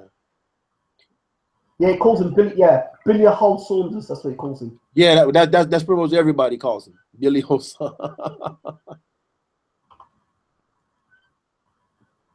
I do want to say shout out to the European fighters, because for years Americans used to mock the European style, and now look at them. I mean, you guys are taking over. Yeah, absolutely. I think the other thing is, I think there's almost a pride, there's almost a joy that goes through my system where you can get the story before anybody else gets the story. When you get the interview before anyone else gets the interview. Yeah, like your girl, Michelle Joy Phelps, when that situation when Oscar said that we made an offer, she immediately had Abel Sanchez on the phone. She was the first one to have Abel Sanchez on the phone talking to him and put it live for everybody to hear his response. And I was like, wow, shout out to her for that. Absolutely. And then some of the things, like, I rely on your show for a lot of my UK information. Your show, there's another one called Boxing Kingdom. I follow some of these UK programs now because that's my link to the UK fighters, because boxing is a global sport, man. as an American, and I know the biggest knock on us is if it's not American, we don't care about it. And to a certain degree, that's true. But boxing is a sport where you have to pay attention to everybody, man. If I'm brutally honest, if somebody's going to criticize me about the content that I share, 90% of the content I show is American stuff, and I really am focusing on American fighters and the up and coming American fighters. I don't do as much UK stuff as I should, really. Mm-hmm. If you were to criticize, and it's like I've got a UK accent, right? But most of the stuff I do is American. If you were to brutally look at what we do, it's American stuff. American fighters, the up-to-date stuff, what's going on with the fighters going on. They're not from the UK. They're all American fighters. We've got Con Sheehan, but that connection is because of the whole Fury connection there. Mm-hmm. So that's how that works out. We've had a couple of UK fighters come on the channel. That's fine. I've got no problem with that. But, you know, there's so many fighters to talk about from different parts of America and stuff. And it's cool. It's kind of cool. Well, you know, that's because, you know, it's like me. I'm more into Asian fighters, European fighters, because I can get access to American fighters anytime I want. I can't get access to these fighters. Yeah. So I think that's how it is for you. Like you're already in the UK, so that's not a hard access. Well, I'm kind of in Ireland, so kind of like. Well, yeah. But you know what I mean? Yeah, you're on that side, so that's not a hard access for you. Well, hold on. I've got to ask you some questions while we're on the subject of, and this is now kind of Boots talking about your channel for a second. There's some interesting interviews you did. You did Andre Durrell. Absolutely. Interview. Yes, we did. We did. It was a good interview. How did you get that, man? Huh? How the hell did you get that interview, man? Well, you know, Andre Durrell, I got family from Detroit. Andre Durrell's from Detroit. Then we had a guy. I saw that, and I'll be honest, I got a green eye. I had a green eye. My eyes just turned green. I looked in the mirror, when I heard Andre Durrell, I was like, Rrr. Yeah. And it was getting greener and greener and greener. I was turning into a troll. I was like, fangs coming out and ears popping out. I was like, Rrr. Shout out to my man Big Cool, because Big Cool is the one that reached out to Andre Durrell. Okay. And you know, he that was probably one of our best interviews. He was so open, he was a regular person, you know, and I liked that about Andre. Andre's got all the ability to be a champion and be a very good world champion. Yes, he does. Champion. He has it there. Yes, he does. Hopefully he get well. If you watch that fight with him and DeGale, yeah, he came back in that fight. You know, he suffered some early setbacks in the early part of the fight, but he came back in that fight, and I was like, he showed me something, man. But you're right, man. I like what they're doing with the water issue down there in Detroit. I'm really proud of them for that. Yeah, absolutely. So those people who don't know about that story, very quickly, do you want to let people know about that? Oh yeah, you know, the mayor of then kind of messed up the budget, so they've been having a huge water crisis down there in Detroit for some years now, and the Durrell brothers and the WBC has actually joined in to help them with fundraising and things of that nature to help out to raise awareness for that situation that's going on down there in Detroit with the water source shortage. You know, like there's some people that don't know Deontay Wilder's daughter has the reason why he turned to boxing was because she was born with a defect. They required her to have medical attention, and he turned to boxing to make sure she could get the best medical attention that there is. You know. People are saying Michelle Joy Phelps is a spicy lady. Check out our interview with Michelle Joy Phelps. I think it's about 20-30 minute long interview with Michelle Joy Phelps. A lovely lady. I knew Michelle before she got into boxing. Actually, I remember talking to her when she was modeling. Lovely lady, really down to earth. People say she's gorgeous. Now, I think it's a bit unfair. People say that the reason why people get interviews with Michelle Joy Phelps is because she's gorgeous and they want her ass. No. Michelle Joy Phelps works her butt off. Her and Raging Babe. Maybe you want to change that term, works her butt off. Maybe you need to rephrase Well, that. she works very hard. Michelle Joy Phelps, she works very, very hard. If you see her, and then if you watch her interview, she asks some of the best questions that there is. She asks in doing these interviews. Yeah. So, you know, she's earned that. She's worked for it. She started out on YouTube three and a half years ago, And I remember when she had barely no followers, you know, and it turned into something. So, you know, I don't think people just give her interviews because she's beautiful. I mean, I think people give interviews to her because she's good. Yeah, I think so too. I think so. I would second that. For Right. real. And then, like I say, she gives off that, like, I watched her interviews. She's unbiased. You know, she doesn't have an agenda, which, I mean, you know, kind of like you. When your interviews, you're unbiased, you don't have an agenda, and you ask the question and you give them the platform to talk. Absolutely. I think people are saying I'm critical of Matchroom and I'm critical of Eddie Hearn. I'm not critical of Matchroom and Eddie Hearn. I've made statements that would put me in a position where people say, "Oh, that's not nice," but I'm just being honest. I'm not lying. I mean, I'm just being honest in my opinion, what I think. But well, honesty is overrated in today's world. It is. But if you kiss ass, it seems to go a long way kissing ass and brown nose. He does. Right. Yeah. You know. That's why like I tell you, my show, Truth and Facts. You know, I talk about. I just put the facts out there and let you come to your own conclusion. And you know, I struggle with X amount of views, and then I watch a guy who goes on this rant of innuendos and rumors, and he has 1,000 people watch. Like, what? I did a rant on David Haye. I did a rant on David Haye, and that was like flying on views, going like that. Boom, right. Boom, boom, boom, boom, boom. Because I ranted about David Haye. Right. Yeah. I didn't get it. It happens, man. Right. Has anybody else got anything to say before we close off our show today? Let's see if anyone's got anything else to say.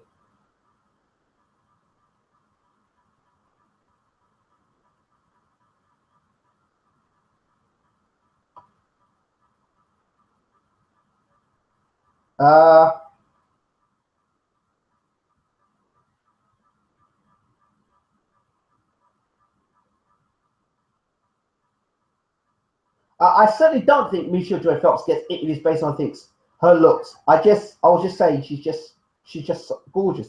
Yeah, she's a good looking lady. You know, here's the thing. There's a lot of good looking women. You have the females that host ESPN. Mm-hmm. You have, like I said, you have Raging Babe, Michelle Joy Phelps. We've had Raging Babe on our show as well. Huh? We've had a Raging Babe on our show as well. Okay, you know what I'm saying? Raging Babe. Michelle Rosado. Right, Michelle Rosado. Then now think about the women that we have boxing. Layla Ali was beautiful, who was a fighter. Cecilia Brackens is beautiful, who's a fighter. The Empress, beautiful, who's a fighter. So, you know, the beauty is it's there, but it's not the sole purpose of. I think people get caught up into that. It's not the sole purpose that somebody achieves something, because you can be beautiful all you want. That don't mean that you're going to be president of the United States. You got to have something with that beauty. Absolutely. You know, to go along with it. You know. So. Well, what's your thoughts here on Ramirez versus Andre Ward? Ramirez. Gilberto Ramirez. The light heavyweight champion. The guy that just beat up Arthur Abrams. Arthur Abrams. Well, right now Ward has his hands. He's going to have his hands full with Kovalev. Mm-hmm. But if he gets past Kovalev, if I'm a promoter, I wouldn't put Ramirez in there with Andre Ward. Not right now. Ramirez he's a champion. He's the truth, but he's still too green for an Andre Ward. You know. I think a good test for Ramirez would be Arthur Beterbiev. Put him in there with that kind of a guy, and let's see just how hungry he is. But Bad Bart says Bo makes a great point. There's a ton of random dudes just posting 20-minute streams of consciousness.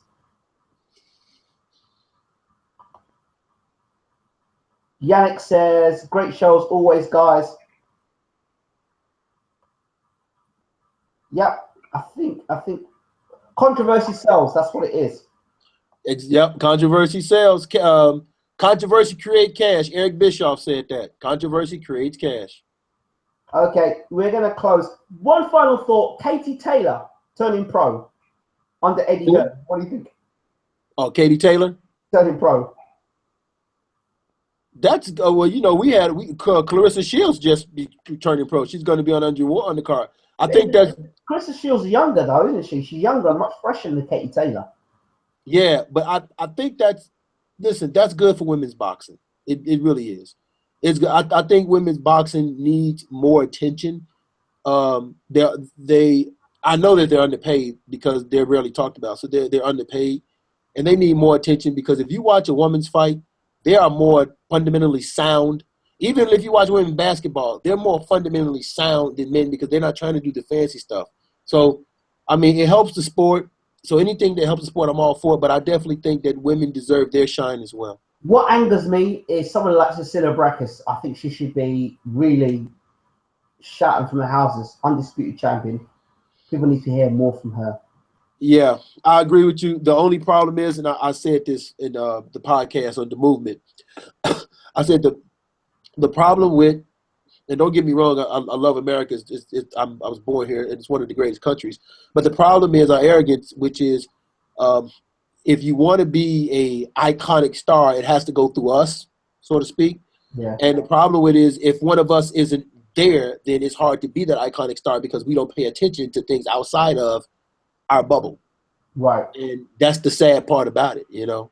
But like you said, I definitely think, like Cecilia Brækhus just did a show in her hometown in front of 9,000 people. She broke a record. That's something that should be talked about and celebrated, you know. She should be celebrated more. She should be. I mean, I think they did an article the other day with Cecilia Brækhus and Cyborg, like the two ladies doing the thing. And she called out Cyborg. She actually called out Cyborg after her win. She called out Cyborg, so that would be interesting to see. But who would win? Who would win? Oh, Cecilia Brækhus, man.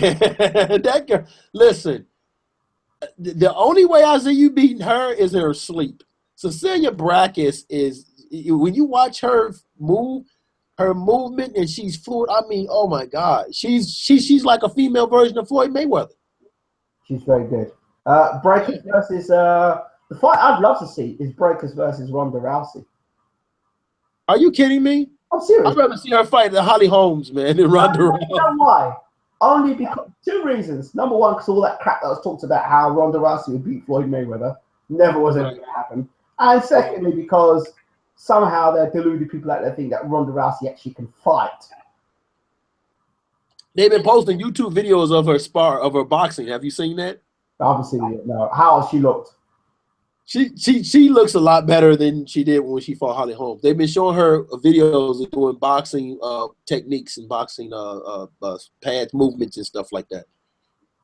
But listen, I want to say this to everybody: boxing is not a sport that you pick up and you learn in 6 months.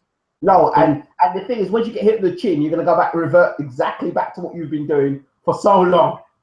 Perfect example is Deontay Wilder. He's the perfect example.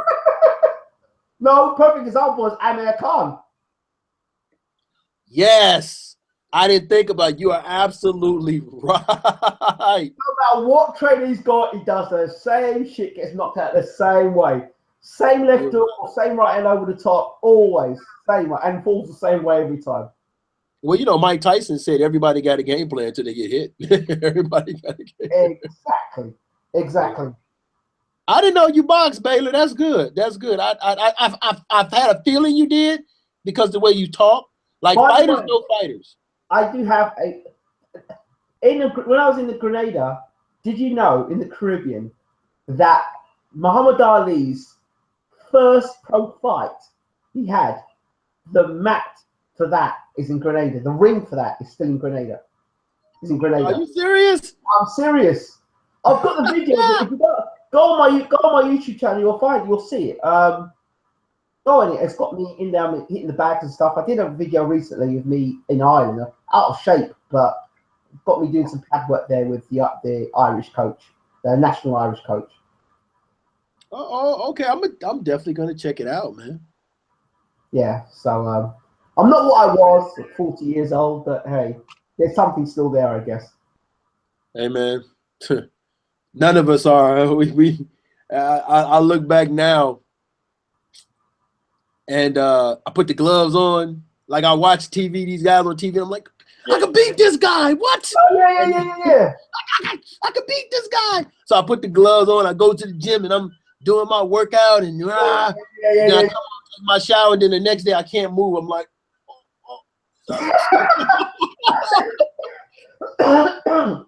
Listen, I was on them pads. I was putting them combinations, rat-a-tat-tat, rat-a-tat-tat, rat-a-tat. I was like, yeah, feeling good. And then suddenly, now the energy bar was like when it's like from there, it just goes. It wasn't like it was like hey, it just went boom, right down like that. And yeah, yeah. And I'm like that. And then Yeah. the punches out. Now you can't breathe. The chest is getting tighter inside. Your chest starts burning you. Oh man, it's a long way away. You feel like somebody lit your lungs on fire. Such a long time ago. Your mind plays tricks on you. You think that you can still do what you did when you were 21. Like now, right. And it's a horrible place to be. I'm telling you, it's a horrible place to be, to discover when somebody's watching you now and you're running out of steam. I mean, afterwards, I was on the canvas going. I had that happen to me one time when I actually was fighting. Yeah. I had overtrained. It happens. I overtrained. And I got in the ring to spar this dude. I'm moving all good. And all of a sudden, around about a minute after the fight, I was like, I'm falling. I'm literally going to sleep. And I'm noticing I'm trying to go to sleep, sparring. And right away, I instantly got scared because I'm like, oh God, I have no energy, and this dude is coming to kick my tail. Like you said, dude, it's a thing you go through when you realize I can't do nothing, but this guy's gonna try to beat the crap out of me. Yo, there's one he says in the room very quickly. Respect for doing things different, bro, and trying things to get the fans info and insights. Wally continues by saying, good show, big up, bro. Big up Ingram and not letting gossip nonsense slow you down. Yep, of course. Somebody's got to mention that gossip thing. I think we all touch on it very, very, very quickly. The interview with Gossip was a fake. I did make my apology to Eddie Hearn and those involved. You was on the show yourself. What are your brief thoughts on somebody impersonating Gossip? And you know what? It happens. I think it happens. We learn from it. We move on from it. You apologize for it, so big ups for that. But I mean, listen, there are frauds in every aspect of our life, so that's no surprise that happened there. Somebody was seeking attention or whatever the case was, and it happens. Nothing you can do about it. It just is the first time, won't be the last time. But we learn and we move on from it. People saying it's the biggest loss of my life. It's a big loss. Lost city. You're no journalist. Blah blah blah blah blah. You're not the first. You're not the first journalist to ever get duped. You know what? Think about this. I'm gonna put this in perspective for people. Okay. Anybody ever heard of a Ponzi scheme? Yes. Okay. So Ponzi schemes dupe people out of millions of dollars. Yes. Okay. So if big major corporations, Fortune 500 corporations can be duped, then what is it to say that just a regular person like yourself can't be duped? Well, I think credibility's been lost and all the rest of it, but you do what you do. My life is not revolved around opinions in that sense. I do what I got to do and focus and stay and do what you got to do. You brought a guy on the show. He seemed legit. I checked him out and I'm like, okay, look like he's legit. And turns out that he wasn't. But like I said, those things happen. Look at the Ponzi scheme. Heck, look at the meltdown of the American economy. How they was, jacking up the prices of homes and it ballooned and blew up on them. I mean, listen, these things happen, man.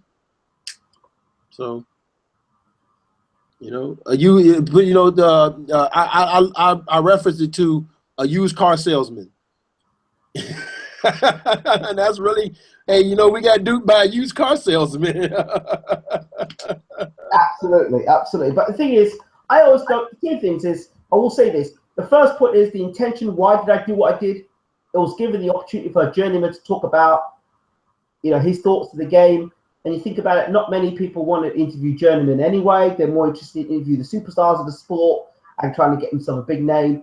I wasn't about that. I was about just trying to find truth out. So it was the intentions were honest and open. Those were the intentions, and I was duped by that. That's the first thing. The second thing is that it's happened, and hey, but society's a screwed up society. Yes. The person that did the faking, the person that did the scam, the person that broke the law, the person that did the cyber, that actually committed the crime, is congratulated and celebrated. The person that's been affected by the crime and is a victim because of the crime is the one getting persecuted. That tells you how messed up the society is today. So basically, if I were to come along and nick your credit card details and scam you off the money off your credit card, yeah, you know what? Don't worry. The person that scammed you and took the money off the credit card, they're right. And you who's now going, oh my God, this ain't fair. Why is it happening to me? You're the idiot for it happening. Shows you how messed up society is. And in boxing, it's okay until it's you that's in the crap. When you become in the crap, then all of a sudden, oh, sorry, feel sorry for me. Like, for example, Eubank and his son, you know what? Eubank trying to protect his son.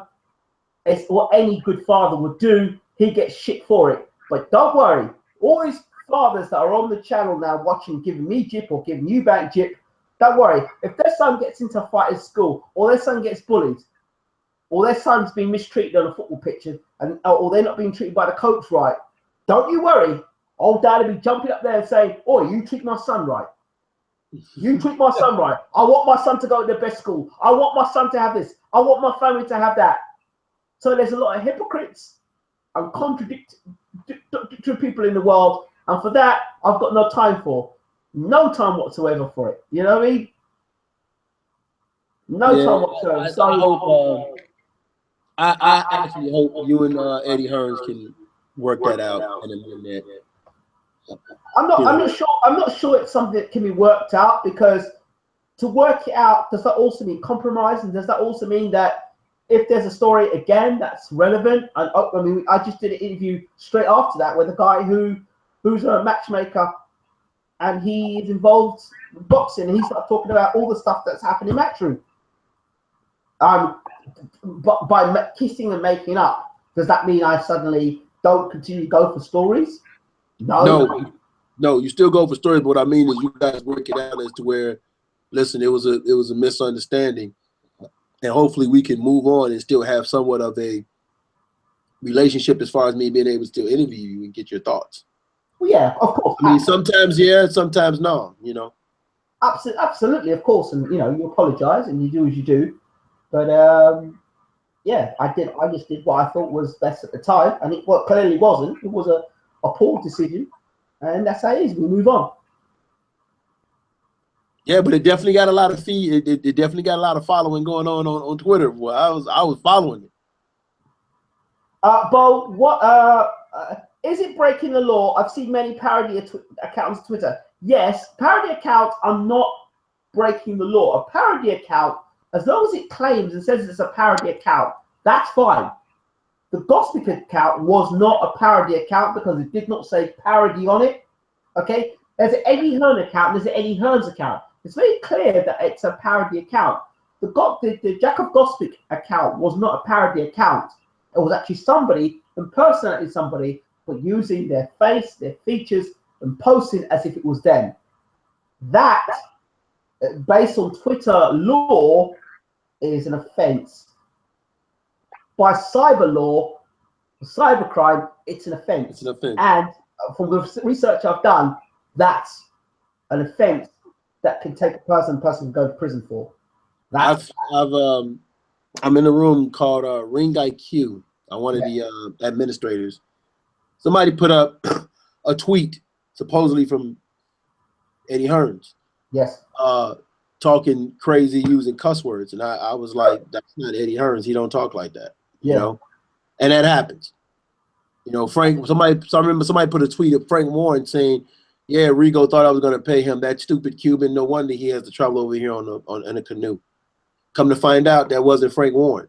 Yeah. So, you know, so like you said, I mean, think about, there was people out there putting up the fake death reports about people dying, putting up these fake death reports. So for whatever odd reason, people do these weird things. Maybe their attention's, maybe they're seeking attention. Who knows? But of all the people to go, you go to a journeyman fighter. That's like, didn't get it. It just doesn't make no sense. No, well, because who's gonna pay attention to a journeyman fighter? Like you just said, who's gonna pay attention to a journeyman fighter? You like Floyd Mayweather. You have Floyd Mayweather, then you have the official Floyd Mayweather production Twitter, because somebody's using Floyd Mayweather. Like Edizani Lauda, you have Edizani Lauda, then you have Edizani Lauda, the official Twitter account. Exactly, and the thing is, I've even done a parody of Floyd Mayweather. I did an interview with Floyd Mayweather. If you haven't listened to it, check it out. It's a Floyd Mayweather. It's about a 20-minute interview with myself and Floyd talking back and forth. He was having his back massaged at the time, and we were talking about Manny Pacquiao, and he started getting irate when I started asking him why do you have so many pauses when you talk, and it was quite funny actually. But it was a parody interview. I never claimed it was the Floyd Mayweather interview. From the top, although it sounded, people said I listened to that whole interview and thought it was Floyd Mayweather. But I made it clear it was not, it was a parody interview. At no point did I say this is a Floyd Mayweather interview. At no point did I say that. There's a difference. Well, you know what, too, you have to understand something. I put an article up today from Richard Schaefer when he said that Canelo and Oscar and them need to give 3G a fair split. That's what the title said. They need to offer 3G a fair split. Yeah. But he was talking about the revenue of the fight. Right. But the title says this. So people will see a title and they form an opinion off the title before they read the article. So people heard Floyd Mayweather and that's all they heard. They didn't hear the parody part. They just heard Floyd Mayweather. And that's... Supposedly, we meant to close it, but I heard Richard Schaefer's trying to make the 50th fight for Floyd in February. That's what I heard. He's talked to Floyd, but he said he's talked to Floyd about making fights, not necessarily Floyd coming back. Okay, good enough. So, he's excited about coming back too, by the way. By the way, I'm going to close by saying a big shout out to Charlie Cutty. Charlie wants to know, out of interest, how tall is Bo and what weight class would he fight at? When I was boxing, then I was 5'6", 5'7", and I fought at 154 pounds. 5'6", 5'7", Bo. I thought you were like 6'5" and like a heavyweight. Nah, right now I'm 5'10", and I weigh 215, 220 pounds. Dang. You know, I do 500 push-ups and 200 sit-ups a day. Wow. There you go. Yeah. There you go, people. Right. I think that's it. We did a mega show tonight. Oh, yeah. Bo, we did it. So, as we close now on the Molina Joshua preview show, which it was, then we went all over the place. To close,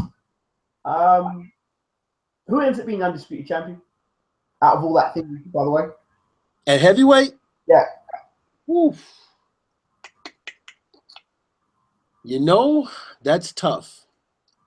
I don't know if Vlad has enough left in the tank to do it. I think if Tyson Fury comes back, he's the right man. He has a good chance of doing it. That's tough, man. That's hard for me to pick. I can't pick nobody right now because there's just no one person that stands out to me. Oh. If there's anyone to be undisputed champion, I'd say it's Fury, because I think he's the only one who'd be willing to take the fights on and actually willing to fight. Yes. I agree. And I think Fury would give Ortiz a hard time. I think he was. I think he'd give Ortiz a hard time because he's bigger and Ortiz have to punch up to him. Mm-hmm. You know, Fury would keep probably controlling with that jab. So, yeah. You're told to come out of retirement and call it 3G. Say what? Come out of retirement and call that 3G. No, man, I'm too old. He don't want that work. He don't want that work. No, I'm not even. I'm not gonna sit here in front like I can be any of these guys fighting right now. I did. Even the guys at 115 pounds will probably give me too much. I'm too old now. I got 3 minutes in me, and that's it. After that, I'm done. Be careful when women are listening to that. That's not very impressive. Huh? That last statement, you've got 3 minutes and you're done. That doesn't. Yeah. I got 1 round. That's it. Clarify that in boxing terms. You've got 1 round in you. Right. Yeah, I got 1 round in me, and that's it. That's gonna go around again. Boxing for his Bow's only got. He's a 3-minute man. That's what. Yeah. Be careful. Be very careful, Bo, because that. I know, man. Someone will clip that statement and say, "Bo, how do you think you do with the women?" Clip. Yeah. You see? Be careful. Be very careful. Right. You're absolutely right. You're absolutely right. Okay. When I'm in a hurry, it's 3 minutes, but other than that, I take my time. I'll be on it. When I'm on it, it's a minute, mate. That's how it is for me. Right, yeah, right. You know them ones, right? When it's 2 a.m., yeah. You know what? I'm going to share a funny story, man. My wife woke me up one time, 2 o'clock in the morning. Uh-huh. And she said, "Hey, I want to talk." Mm-hmm. And I said, "It's 2 o'clock in the morning." She said, "Well, at the time you wake me up on sex, I should wake you up to talk, right?" I said, "All right, fine." After about 5 or 8 minutes of her talking, I turned over. She said, "What are you doing?" I said, "I'm going to sleep." She said, "Why?" "I want to talk." I said, "Yeah, just like when I wake up at 2 a.m., it don't last that long."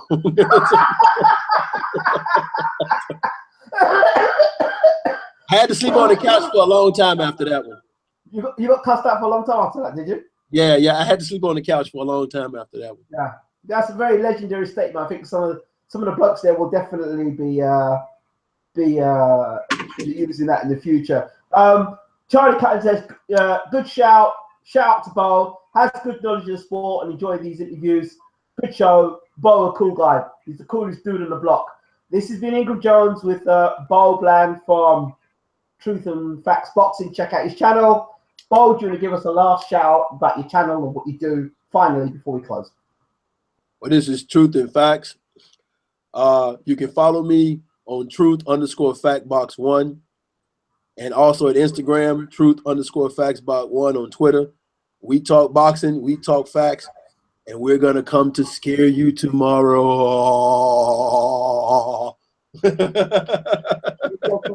Bo Bland, we are out. Take care, people.